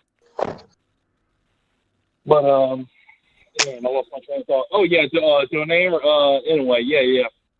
So I just called to get my prediction real quick. All right. Yeah, I mean, I guess I'll explain. Man, Donaire, man, he keeps his left hand low a lot, and he always trades early with people. Like, he always, like, tries to establish, like, some kind of respect with someone, and I think that shit's gonna fuck him up with Inoue, because Inoue, man, he bangs every round that motherfucker's throwing bombs, so, you know. Fast, too. And he doesn't usually use the ring a whole lot. He tries to, like, which he should, because, you know, Donaire tries to establish ring generalship, but that would mean that he's gonna have to establish some kind of dominance with a fucking banger like Inoue, and I don't know, man. That shit, you know, Donaire still has the power, but he just don't have that speed anymore. My prediction is Inoue second round knockout. Oh, damn! Yeah, man, just mows him early, over, man. huh? I think Just mows him over. Inoue is gonna fuck him up early, dude. shit. So Donaire sparked out before the sun comes up. That's what you're trying to tell me? I know, right? I'm probably gonna eat my words, and then it's gonna be like some 12-round war. But you know, hey, and you know, I like to be a little maverick. You know, I'm gonna say a second round knockout. In a way. Nice. All right. It could That could happen. happen. Yeah, exactly. I mean, if you think about it too, like, you know, I love Donaire, and I think he's a good old vet, and I'm actually rooting for Donaire. But, like, I look at the Magdaleno fight, the Frampton fight, you know, remember when he fought Rigo and shit? Like, I just don't see it, man. I just don't see it. Yeah. But I could be wrong. It's boxing. I could be wrong. Yeah, I mean, you know it's gonna come forward. I mean, we think he's more offensive than Rigondeaux. He's not gonna fight like Carl Frampton, I don't think.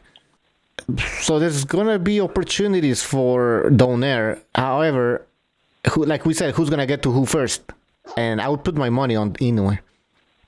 Yeah, this is how it's going to come down to, in my opinion. It's going to be, if it comes down to talent, he wins. If it comes down to making a mistake, Donaire wins.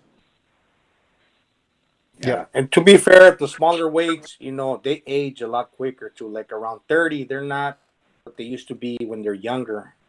At 36, yeah, the bigger weights. Good point. Yeah. 37, yeah. That's too much, man. All right, anything else, Steven? Oh no, man. Yeah, that was really it. I just called to put my 2 cents in on that. All right, man. Thanks for the phone call, man. Oh Peace, yeah, no Schneider. worries, no worries. Keep it up. All right, take care. That was Steven Schneider. And now we have another phone call. 757. You're on the air, 757. What's up, everyone? What's up? Is it? Oh, G Boogie. Yeah, what's up, man? I was like, wait a minute. What's up, man? How are you? What's on your mind? I'm doing fine. Just want to wish Gonzalo a happy birthday. It sounds better. Even though I wrote it, I just want to be able to say happy birthday to you, my brother. Yeah. And Steven Schneider, he made sense. Everybody got opinions. Don't be afraid to voice your opinion, So it's all good. I just wanted to say happy birthday. Say what's up to Recognize. Que lo que es. La misma mierda. Thanks, G-Boogie. I appreciate it. Yeah. Hey, Spellbender, I'm gonna be on the road today, baby. For how long? 16 hours, brother. Jeez. Well, enjoy that ride. Hopefully we can entertain you the whole way. I'll stop, though. I'm gonna stop, though. I'm gonna do like 8 hours and then probably get a room and then fucking do 8 hours again. Things a man will do for their family. A family man. We all respect that. All right. Anything else, G-Boogie? Right. Nah, I already gave my prediction for Inoue. He's going to win by knockout. But I said that Donaire, I'm being compassionate. Hopefully he will pull it out. If he just needs to stay patient and pick his spots. And when he sees the same flaws in a way, then he needs to rectify by attacking him. But like Gonzalo said, smaller fighters do age quick, and that's true. Because they bang a lot and they put out a lot of energy in their fights. Except if you're Manny Pacquiao. Yeah, that's right. But that's a once in a lifetime type thing, you know what I mean? Generation thing, yeah. I'd say. Yeah. But all right. All right, brother. Have a great night. Yeah. I'll keep continuing listening in. All right, man. Thanks for the phone call. Take care. Peace, G-Boogie. Peace out. But peace, G-Boogie. But I'm talking about like the 116, 118 pounders, the 112, 108, 112 pounders. Those guys throw a lot of punches. They even age faster than like the welters, lightweights. Because it's based on speed, right? You need a lot of speed in those weight divisions, and if you start the first and you also take a lot of punches. You take a lot more punches because they throw more punches. That's why they have bigger gloves. Yeah, look at Francisco Estrada. I mean, like in terms of prime years, he's out of it, but he still throws a lot of fucking punches, bro. Wait, below 154, they need to use 10-ounce gloves, correct? No, they use 8-ounce gloves. They used to use, but I think it's now to where they use 10. Recognize they just changed that. Not too long they ago. did? Okay, yeah, that makes sense. They should allow Yeah, to but it use. used to be that. Yeah. Yeah. A boxing fighter says no. They have smaller gloves, 8 ounces. Yeah, I'm confused. Well, I mean, look, I don't know for sure, but I remember anything from middleweight and up was 10 ounces. Well, I believe at 154 they changed it to where it used to be 8, but now it's 10. So at 154 it's 10 ounces, right? Yes. Because that makes sense. All right. Well, the point is that at 36 years of age and then going back down to 118. That's what's impressive. If it's a demanding fight, yeah, it's impressive. But what if it's a demanding fight? Because I don't see. Again, Donaire has had 2 fights at 118, and they weren't really that demanding physically. I mean, that Burnett fight ended early, And when he fought Steven Young was on the back foot, so Donaire, he wasn't really pushed. And this Right.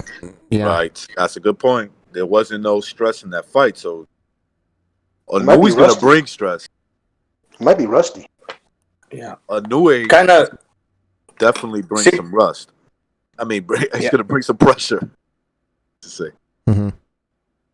and we'll see how he reacts to that. Yeah, like Inoue also gets guys out of there early, so he hasn't gone like whole lot of rounds either. But with everything said and done, all the advantages of being the younger guy, probably don't mean much. If Inoue wins, there's 2 fights I want to see him in. Neary and Estrada. Yeah. I mean, Estrada would have to move up. I like he's a small guy, man, though. Gonzalo, what do you think about Estrada at 118? Yeah. He looked really big. Like he worked out physically. He looked a lot bigger when he fought Rungvisai the second time. But I think he still is too small. Like Pete was saying, Nery'd be a good fight. Luis Nery. Yeah. That kid can fucking bang, huh? Fuck yeah. I'm looking for the rankings over here. Give me a second. Ratings. But yeah, Luis Nery, is he on PEDs though? Probably. Who cares? We're gonna talk about casual now. Do I think ask me if I think Inoue's on. Who is in on PEDs? All right, that's a question then. Fuck, one else was looking for PEDs the other day. Shit. Yeah, Matrix was looking for PEDs. The thing is that Neary looks like the damn crypt keeper when he weighs in. Show away in picture of Neary.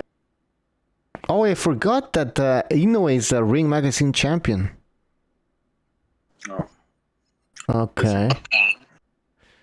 And then we have Luis Nery, number 1 contender, according to Ring Magazine. Solani Tete. Donaire.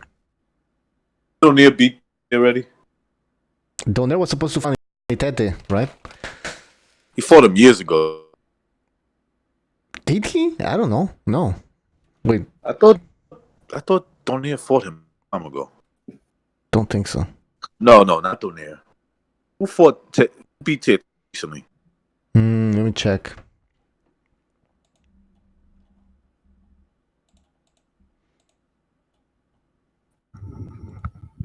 I don't know how I'm gonna find out. Anyways, anyway, it's not important. Nah. Point is, okay, I hear like someone's underwater scuba diving or something. It's Pete. Pete. He's going to swim. He goes though. At night? What the hell did you hide? Call me naive, but I can never picture like Asian fighters being like bullies because they're so physically fit. Like always, they're just like naturally small, especially Chinese and the Japanese. But I'm not like the Yakuza and shit. You're just like a fat bastard. What are you talking about? You're talking about like in real life bullies or what? The sumos. Yeah. Ah. But yeah, just like those from that part of the world, they're just like, they're diet. I heard the girls love the Samoan wrestlers. I heard they get a lot of those. Damn. So they're like rock stars over there? They're like a rock. Wait, hold on. Alright, I changed. Hopefully the Yakuza don't come out for me over here in Asia. So they're like rock stars? Sumo wrestlers. Yeah. Makes sense. They get they get top prime Japanese meat. So they're fat and they get chicks. Damn. Yeah. So they're like Biggie, so they're living the life. It's like Biggie Smalls. It's like the Biggie Smalls thing. Fat Joe and shit. Fat Joe. Biggie Smalls, Fat Joe should have lived out there. SSB28 says 70 Sports should go to Asia. Nah, he'll be oppressed. Blue Collar Sports TV, Del Boy says Butcher could pass for Samoan. We're talking sumo, not Samoans. Nah, and Samoans also. You look at Samoans, they're big. No, it's like they're big dudes. Yeah. Yeah. Sometimes not too tall, short. Like David Tua, was he Samoan? He looked like he had some Samoan blood in him. Yeah, Sure. he's from New Zealand, but he's from Samoa. And I want to apologize to Yakuza because I said that because I do live in Asia. They can come get me. I meant sumo wrestlers. Well, they're kind of tough too. They're big as fuck. Yeah, I don't want to get killed like El Pirata de Culiacán, the Mexican guy talks bad about the leader of the Mexican cartel, you know. You're in the Philippines, man. Do they have Yakuza in the Philippines? Well, they're in Asia. China's not, Japan's not too far away. Yeah, but I don't know, man. I meant to say big dudes. But yeah. Anyway. Chris K in the chat says, oh, it's true. He lived in Japan for a while. So he says, I lived near the Tokyo Sumo district. Funny watching those big boys on little bicycles. Yeah. My God. So they're superstars on bicycles. Let's see what else. Doc says kickboxing is for dudes who can kick. Lol. I don't know what the hell's going on there. Anyways, so we talked about Deontay Wilder's franchise belt. We talked about Manny Pacquiao and Danny Garcia, a potential fight. We've been talking about Donaire and Inoue. How about Canelo against Andre Ward? There was this tweet by Andre Ward. I knew it. You didn't know anything. Why would you say that? I said, if I did say, don't be surprised because Andre Ward was really selling the Kovalev fight, and they were asking him, "What would you do? Would you ever fight Canelo? Would you ever come back?" He said that the one fight he would be interested in is the Canelo if he was to beat Ward, Kovalev, which he predicted he would beat Kovalev and he would beat him by knockout. So yeah, well, he got his prediction right, and now they're asking him questions. They're talking to him about it. Now that prediction, was it more wishful thinking because he does? Well, it doesn't really matter, right? If it was because he was right. He did say, "I think he should take his money and go home." You asked me what I think is going to happen. I think Canelo's going to win, and I think he said, "I think Canelo knocks him out late." Okay. It could have been wishful thinking. He was at the end of the night. He was right. You know. Yeah. But then but he wants this fight obviously for the money. Right. He wants to fight for the money. Now you're Canelo. Canelo. Yeah, go ahead. Yes, I think Canelo should fight somebody under the age of 30 because he's getting a lot of criticism for that. Fighting guys that are older, over 30. You think he cares? No. Canelo's about big money. That's what Canelo's about. No, I understand what Gonzalo's saying. However, this is Andre Ward, though, who's venerated by a lot of people. Well, no, I don't know how many people, but by some people, by the boxing establishment, for sure. This is politically, it's a win situation for Canelo. Yes. Because let's say he loses. Let's say he loses this fight. Who's he losing to?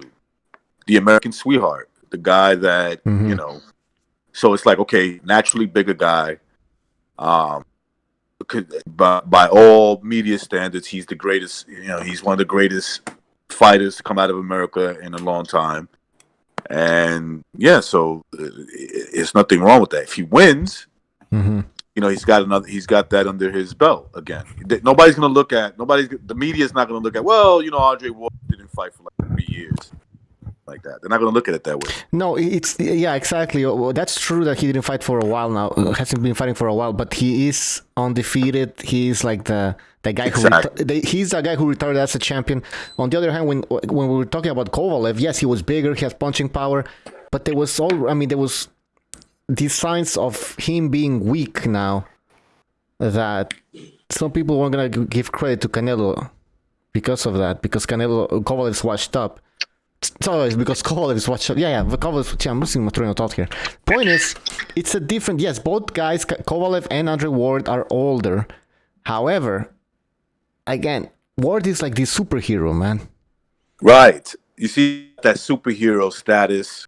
I personally think it's a made up story by the American press. It's Captain you know, the America. Right. It's a lot of he has a lot. That's why I say political. It makes sense for Canelo to take this fight. Now I'm with Gonzalo. I think he should fight more prime fighters, guys that are fighting now, like Oh yeah. Turbiev or what's the other guy? Bivol, Callum Smith. Callum Smith. Hell, even Billy Joe Saunders. I don't give a fuck, man. Yeah. I don't think Billy Joe deserves it, to be honest. No. But I'm saying something fresh. Like it feels Right. like Kovalev wasn't fresh. And I don't know. That sounds weird, freeing fresh. But Ward too, man. Like this guy hasn't been fighting for a while now. Look, you could potentially line up Canelo's fights. I'm gonna give you a couple of names, right? So he's got a 10-fight deal, right? 10-fight deal for $365. Okay, something like that, right? So he's already got 3 in the books. You could put him to fight Bivol. I'm going to name some names that he can realistically fight. Bivol, Beterbiev, that's 5. Callum Smith, that makes it 6. Recognize back to back? No, I don't think he'll do it back to back, but I'm just going to give you some names. No, I don't think. Okay. Sorry, I misunderstood. I was like, okay, this guy's a machine there. That's like fucking. That's like asking him, be asking for too much. Yeah. Okay. So, but it's like Bivol, Beterbiev, Callum Smith. That's 3.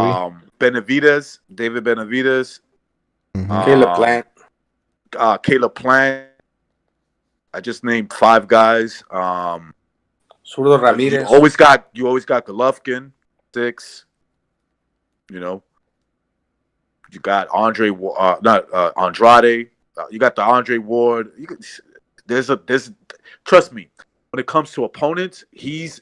I heard people say, "Who's he gonna fight next?" I'm like, dude, he's got a lot of options. He's got a whole lot. He could finish out his career with his contract with the options that he has. How much? Yeah. Go ahead. I was gonna say I came to learn out the hard way that the Canelo's a toxic topic, and it's really hard to like call his fights, especially this one. I came to find that out. Look, he's kind of like a villain in to many people, and if you had it to like where he fights any other guys, it'd be like the same thing. To where if he fights Ward, I could see this to where a lot of people don't like him either. To where you have 2 negative guys in there, it kind of would turn out to where it wouldn't be a fight that a lot of people would criticize as to like, oh, this guy's the villain or that. It's just, who would you guys pick? Basically, you wouldn't be talking down on one guy more than you would the other. So it'd kind of be okay. Look, when it comes to Canelo, I try to talk about it in 2 ways. But the more positive way is like to keep my personal feelings out of it. What I believe is going on.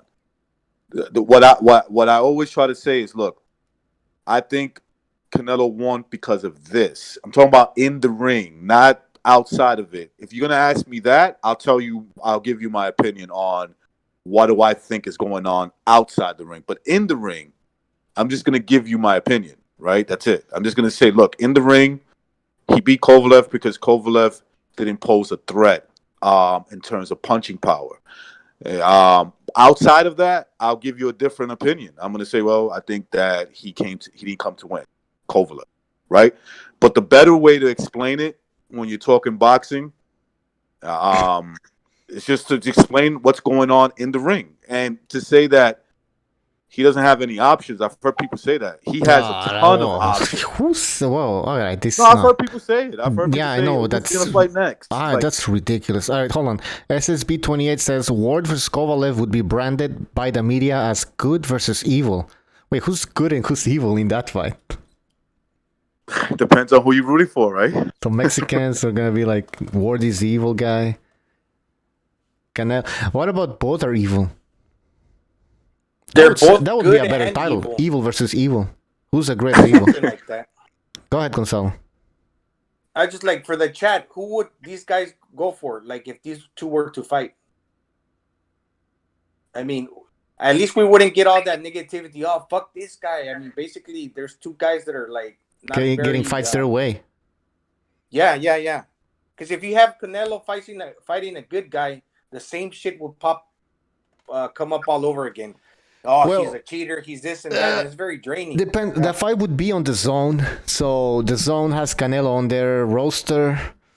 They have this contract with Canelo. One reward will be probably just coming back for one single fight. So, and not only that, Bucho, it's not that they have him on the roster; they have him as the main guy. I mean, of course, When you commit, like people don't realize, he has the second biggest contract in North America in sports right now. He has the second. There's only one guy that has a bigger contract than him on this side of the world, and that's a baseball player named Mike Trout. Okay, and he's the only guy that has a bigger commitment to him. So in terms of like boxing, he's number one. He's got a 10-fight, $365 million contract. So they're gonna really invest on making fights for him. You know, like there's probably like 5 guys within the Zone they could put him in there with. You know what I'm saying? Like just in the Zone. Outside of it, you got another 5. There's no excuses. There's no running away. There's no. No, of course not. Nah, he has to fight some decent opponents.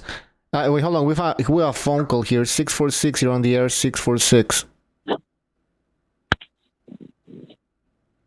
Hello, 646. It's funny because we can hear the guy, but he can't hear us. All right. I can't hear him. Well, I heard like a noise. No, I heard like... Might be a Blog Talk issue. Blog Talk issue. All right.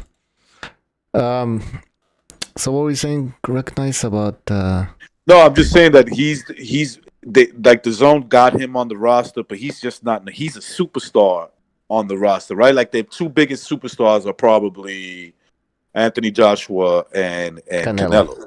Yeah. You know, so those are their 2 biggest... I would say Canelo's the biggest commitment because I don't think they have a long fight. I don't think the Zone has a contract with AJ for a certain amount of fights and money. Right? Because don't they have to share that with Sky Sports? Isn't that like he gets his fights televised in Sky Sports? They got his American rights. That's a big contract, but the Zone's not just giving away the money either. They're fucking got to approve those fights, as we could see from the last date that Canelo had. You know what I mean? They're not going to just let them bring in anybody. Right. All right, one last try. 646, you're on the air. 646. Hello, am I on? Yep. Yeah, there's the echo. Butcher just had the echo going a minute ago. There you go. Right. What's up, 646? Hello. You guys can hear me? Yeah, what's on your I mind? can hear you fine. Yeah, I just got a prediction for the Inoue fight. I think it's gonna go a split decision for Inoue. Okay. At a distance. Yeah. Wait, what's your name? I don't see how everyone's saying that Inoue is gonna knock out Donaire so easily. That shit makes no sense, man. Donaire never been knocked out 122 pounds and below, so I don't see how he's gonna knock him out. What if because he's older now? Don't forget, Rigo, yeah, but still, he just had a war with what's his name? Freaking the Irish guy, Carl Frampton last year, right? 126 pounds, and Carl Frampton was landing on him, and he couldn't knock him out. And don't forget, after the fight, Carl Frampton during the interview, he said that he walked around 150 pounds. So Carl Frampton's a big boy, man. And he couldn't knock out Donaire. How the hell is Inoue gonna knock out Donaire? That shit makes no sense. It looks like Inoue has more power than Frampton. Yeah, pound per pound, and that speaks volumes of. He hasn't fought any big guys yet. How can you say that? Well, you might be right, but I'm just saying, it looks like to me, it looks like he has more power. I don't know. Yeah, I think Donaire is pretty good. You remember the Regal fight? Regal was tagging him all night long, and Regal has a strong left hand, and Regal couldn't knock him out. And then actually Donaire hurt Regal in the 10th round or something, knocked him down. So I think if this fight go and if there's a stoppage, it's gonna be Donaire stopping Inoue, not Inoue stopping Donaire. Okay, what's your name? Because I'm putting you on the list here. Van Media. All right. Yeah. Also, Can I say something about the Ward fight with Canelo? Yep. Yeah. It's kind of weird because I kind of want to see that fight because I think Canelo's gonna knock out Ward, but at the same time, I don't want to see that racist hype job Ward get a payday. You know, this guy's been getting so much attention for that Kovalev fight that he didn't even win. So if that Canelo fight comes in, you know, everyone's gonna give him all this praise. He's gonna get this money. So it's kind of weird. I want to see him get knocked out, but I don't want to see him get that payday and get that attention. So that's my take on it. All right. Thanks for the phone call, man. All right, thanks. All right, thanks. All right, we have another one here, so let's take it. 484, you're on the air. 484. Jackson again? What's up, boys? Oh, Jackson. All right, now it's working. So what's up? Does it sound better? Yep. Yeah. Yeah. Okay, thanks, guys. First of all, Triple J, JJ, you're a little bitch. Insane Brit, you're a bitch too. And what do you think the odds would be in that fight? Ward versus Canelo. Like they'd have to be pretty close odds, don't you think? Yes. Yeah. Yeah. They're both political darlings, so Like that what- it would be close. One, like 1.5 to 1 or throw a stuff like number that. out. 2-1 Canelo. 2-1 See, I think Ward could survive. I think he could survive. Oh, That yeah. little fucking bitch. Absolutely, he can survive. Oh man, yeah, he could because he's Ward is a great inside fighter, and Canelo can bang on the inside too. That would be actually a very intriguing chess match. I think it would be a boring fight. Yeah. It would. It would. I think Body Ward shot. would make it boring.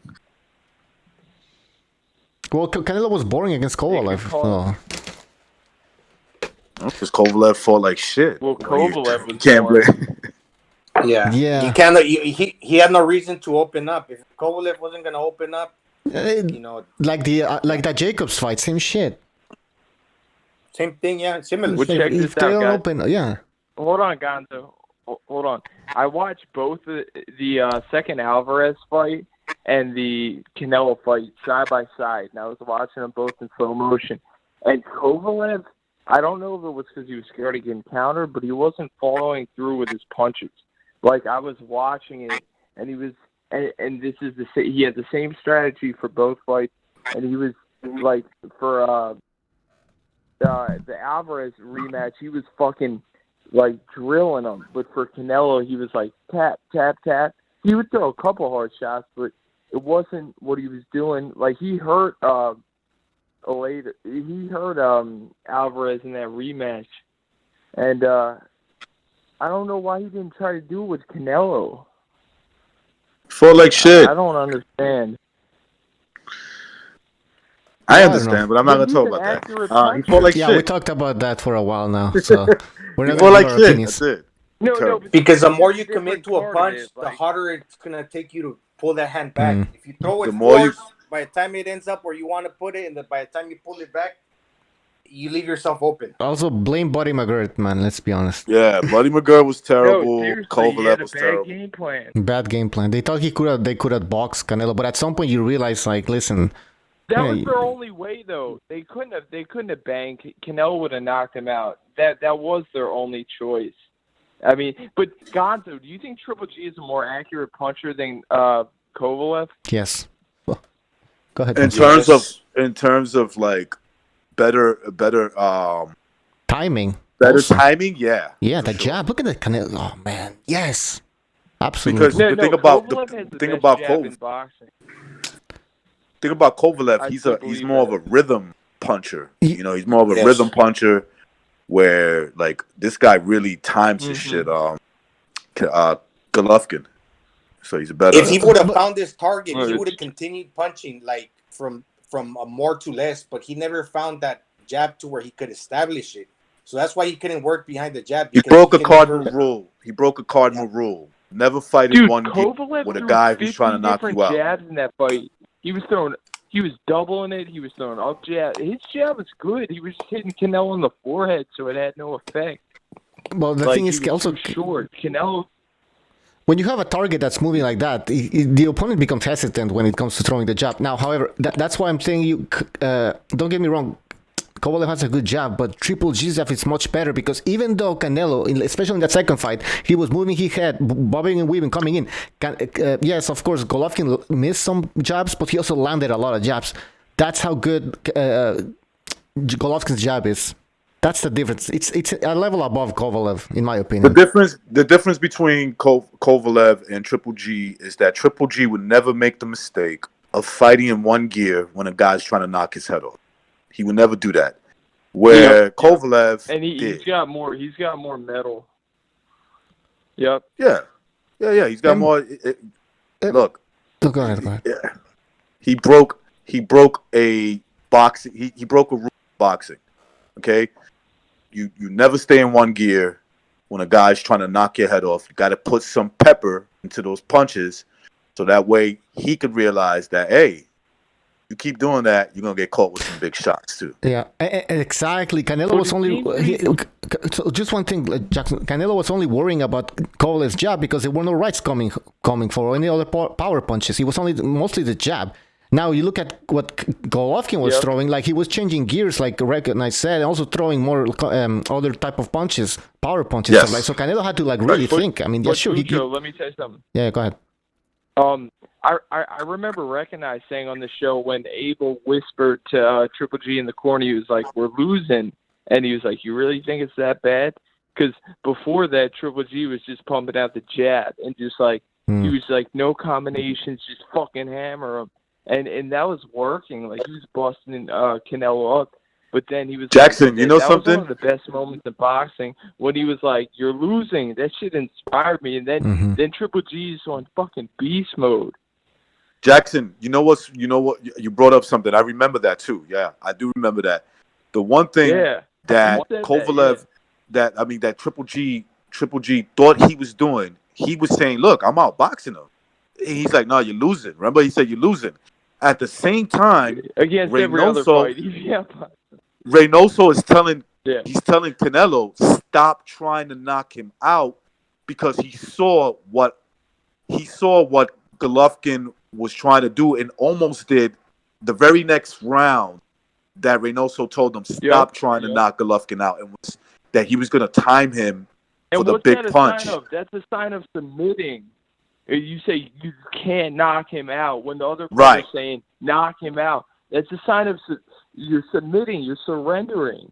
Like Teddy Atlas. Golovkin got a granite chin. Like Recognize says, if Canelo would have committed, he would have got put in position to where he would have got countered. Yeah.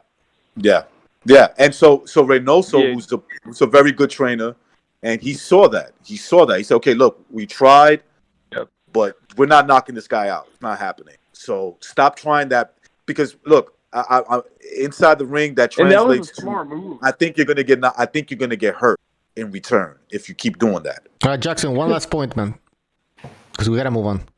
I wanted to say one more thing. What was it? Forget. God damn it! No, I just don't know why Kovalev didn't try to hurt him. Like. The guy's a killer, but I'm done. Well, he hasn't been really looking like a killer lately with Buddy McGregor. Let's be honest. Look at that Alvarez fight. And look, the right hand. The reason he didn't throw it off, this could be a good reason, because they realize that he does have a weak liver. He's vulnerable to the liver, and if he threw that right hand, he was going to get countered downstairs to the liver. Yeah. I don't think it's that weak, dude. Canelo hammered him. Yeah, but he was tired. I mean, if he would have hammered him round one, I would have been like, okay, well, there's something. But nah, he was so tired. I mean, I don't know. Anyways, Jackson. You know what? All right. Thanks for the phone call, man. We got another phone call. Thanks. All right. Before I continue, Steven Schneider, thank you for the contribution. He says, this is for the last caller. So he's giving $2 to the last caller. He's talking about Dan. So Jackson. No, the other guy. Van Media. Yes. All right. Van Media. We got an interesting phone call now. Who's this? Old Hello? Pappy? Are you there? Is this old Pappy? Hello? How you guys doing? This is Vince. Oh, what's up, Vince? Ah, Vince. How you doing, buddy? I'm doing well, Mr. Recognize. How are you doing today, Bucho? I'm doing well, guys. I hear you guys talking about Great. Triple L and how he's a little bit above Oh, don't be Mr. disrespectful. Kovalev. And I agree. Mr. Kovalev just he threw out his jab and it was nothing else in there. He looked real dry and just drained. He looked like a dead man, to be honest with you. I don't think so. Rehydration clause. He looked fine. I watched that fight again. There was he made the weight fine. He rehydrated fine. He just had a weak game plan. Hi, Vinny. We said no more Canelo Kovalev talk, so what else do you want to talk about? Yes, I would like to talk about Mr. Deontay Wilder and his refusal on the WBC franchise champion. I think this is a great move. Mr. Lomachenko, your guys' savior, should have done the same thing, but that's a good point. Did it, so he kind of looks like an ass right now. Interesting. I kind of thought about that, though. I was like, wait a minute. Wait, hold on. First of all, Wilder hasn't even... Wait, hold on. First of all, Vinny, Wilder hasn't even been offered the franchise belt. He said, if they offer it to me, then I will refuse it. Yeah. Yeah. Yes, he will refuse it, guys. He will. There's an outcry in the YouTube boxing community that Wilder rejects it, and he will. He's a true American champion, guys. Mr. Lomachenko, he ducked Mr. PACQUIAO when PACQUIAO called him out. He's ducking Mr. Haney right now. So I mean, sure. I'm very upset right now with Mr. Lomachenko, guys. Oh, Mr. Lomachenko should be worried because you don't want to piss off Vinny Mac. It's the last person you want to piss off. You know what? I just want to say this one thing. Mr. Lomachenko, if you're out there and you're listening to this, or if you listen to this on the playback, I'm sure. I just want to tell you to stop ducking Mr. Haney, okay? And you need to fight this guy, okay? He's young and he's ready. He's just ready. And I believe he is the next American great champion that we have, guys. Hey, what do you think about Andre Ward against Canelo?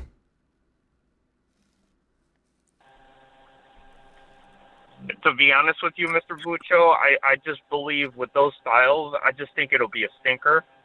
To be honest with you, and yeah. I wouldn't pay for that. I'm sorry, guys. You wouldn't pay for that. Well, you're gonna pay for Wilder Ortiz, right? Of course, Mr. Bucho. I will pay for that, and I can't wait for that fight. It's coming up in a few weeks. Wilder looks amazing. Mr. Ortiz looks very slim, and he looks in shape. And I just can't wait for this fight, Mr. Bucho, and I can't wait for your podcast when it's the title Wilder and Ortiz. I will be calling in, that's for sure, on that night. All right. Anything else, Vinny? No, not really. I just want to let Recognize know that he lost that bet last week, and I just wanted to let him know that so it can be in his thoughts. Okay. Thank you very much, Mr. Bucho. Have a great night. I can't tell you, Vinny Mac. I'm losing so much, pissing me off. All right, he's gone. 818. Is that Muscle? Watch your tailpipe, Vinny. You're gonna fall for that banana in the tailpipe. Yeah. Hey, Muscle, what's up? Hey, how's it going, everybody? Which fight did you upload now? You know what's well, I'll answer you first. I uploaded the 2012 Olympics, Michael Hunter versus Better BF. Nice. I saw that, man. See how that looked. Great fight. That was a great fight, man. Do you guys think Hunter was robbed? No, I don't even know how to score those amateur fights, man. I gotta watch that fight before it gets taken down. Goes to show you that Hunter's a good fighter, bro. The guy's a good fighter. You know what, Muscle? I thought the fight that you put up with Usyk and Bertubiev. I think it was in 2011. Believe it was. It was not for the Olympic gold. It's the same. It's the same Olympics. It's the 2012. That's the fight that comes after. Beterbiev gets past Hunter. Spoiler alert. What's the channel? Muscle Memory. What's the channel, man? I thought it's Martial Ministry. Muscle Ministry? No, Martial. Martial Ministry. Martial arts type of thing. I thought. I was going to tell you this. I thought Beterbiev beat Usyk. Yeah, I think so too. That was a robbery, I don't understand how they score those fights. Yeah, I know how they scored it, but like it's amateur. Like, look, I fought amateur. It wasn't really for me, bro, because Beterbiev fights more like a pro. Even in these fights, and they like that bullshit. You know, they like that go shit. All out and they took points. Back then you had a point system there. Fuck that shit. Like the you gotta touch up the other guy. It was so rigged, man. But anyways, anything else, Muscle? Yeah, I actually want to give props to Vinny, although I find it difficult to always be like on the line after him because I have to sit through his BS. But this time I want to give him props with one intelligent thing he said, that Canelo and Ward will be a stinker. It reminds me of 2012. I don't know if like you guys watched the NBA back then, but I remember the entire media was behind Miami Heat getting past the Boston Celtics because the NBA wants to see like this summer with the OKC and the Heat, and so they screwed over Boston in that series pretty bad to get Miami in the finals, and that turned out to be one forgettable finals. Like, it's boring as hell. So I remember that final. yeah, it reminds me of that. But props to Vinny for making those statements. Yeah, props to Vinny, and don't call again. Thank you. No, I'm just kidding. I'm kidding. I like Vinny. Vinny, you've been warned. Yeah. All right, Muscle. Anything else? Yeah, one last thing. I'm just gonna go ahead and say this because I don't think I'm gonna get a chance to bring it up anyways. But so final words on the Kovalev Canelo. See, I told you guys like 3 weeks ago when the Beterbiev and Gvozdyk fight finished. I told you guys that when Bob Arum said we're gonna pursue Bivol, that it should raise red flags because, like I said, Bivol was the DAZN fighter. Kovalev is the ESPN fighter. He's the one with the bad blood with Beterbiev, similar in age, the history in the amateurs, the Chechen-Russian factor, the bigger name, more lucrative fight, and I found it very suspicious that Bob Arum didn't even acknowledge that. Well, let's see what happens on the November 2nd fight. He just immediately said we're going to go after Bivol, so that raised flags. Speaking of which, did you guys see True School Sports video that he posted yesterday? The title was, I'll tell you right now, the title was Sergey Kovalev suspiciously posts a clip of himself getting knocked out on his Instagram. Yeah, I saw somebody posted you guys that. haven't seen that?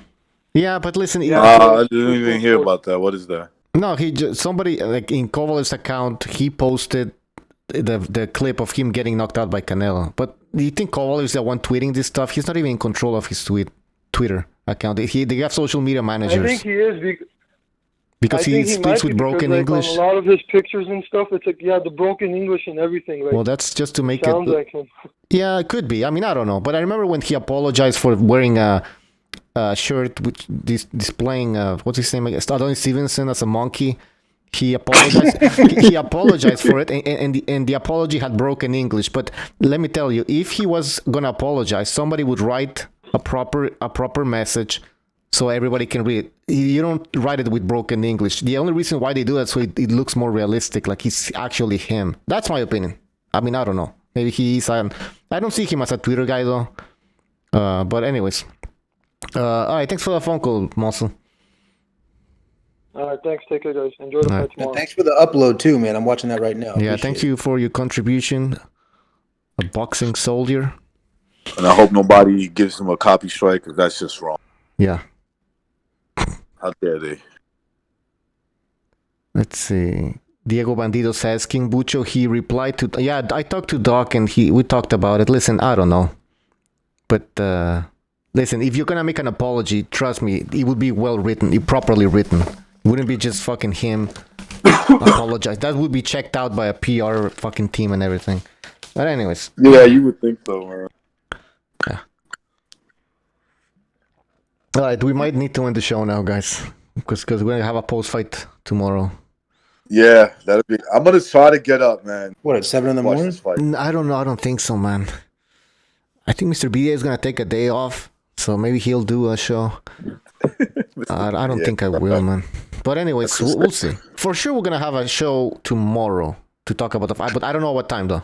Maybe it's better if we wait till like this time.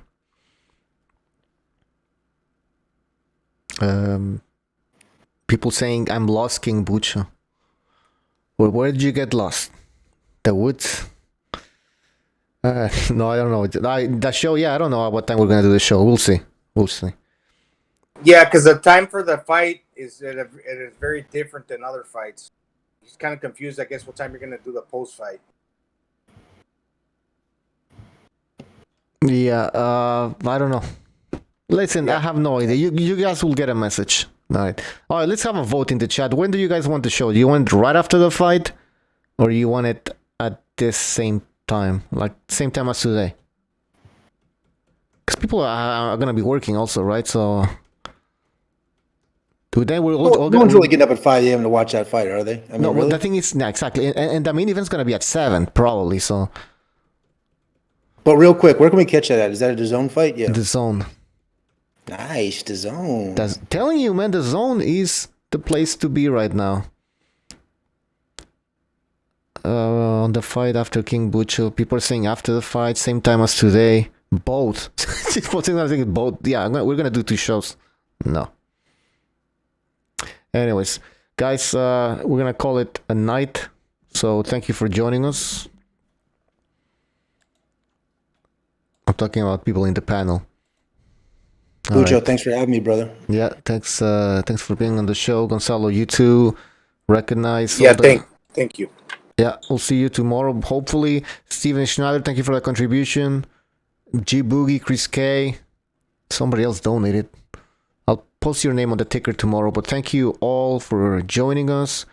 G Boogie, The Hand History Vault, the Blue Collar Sports TV, Del Boy, SSB28, Don Man, Eric Rosas. All you guys, Doc, Nes Mendoza. Yo, G Boogie said he's going to be driving, so he's going to be watching the fight while driving. Don't say that. Attaboy, G Boogie. And don't stop either after 8 hours, G Boogie. Just keep going. Just keep going, man. Yeah, just fucking roll. All right, guys. I was eating a cheeseburger driving my knees last night like a fucking fat bastard. Don't end up like Errol Spence Jr. Yeah, watch the curb. Yeah. Guys, also check out our Discord page. Check out our Patreon if you want to support the show. We also have PayPal. All your contributions go towards improving the show. All right, guys. We'll see you next time. Take care. I'm disappointed in every one of you. I'm sorry, I don't mean to offend you. I'm disappointed in every one of you. I kiss you on the mouth. No, I'm not cool with that. I'm sorry. One more time. I'm disappointed in every one of you. I mean, I'm dealing with degenerate animals. I'm disappointed in everyone. Totally disappointed in everyone. All right, come on. Honestly, I can't do it, man. I'm disappointed in everyone. Let me tell you why. It's gonna be all right, Nicky. Go ahead, shoot. He's just killed a little fucking man. What are you going to do about it? Yeah, because you got nothing. You don't got a thing. Yeah, because you got nothing. Got nothing. I want to get out. I want to get out of this rat hole. I want to get online. I need BDA Boxing.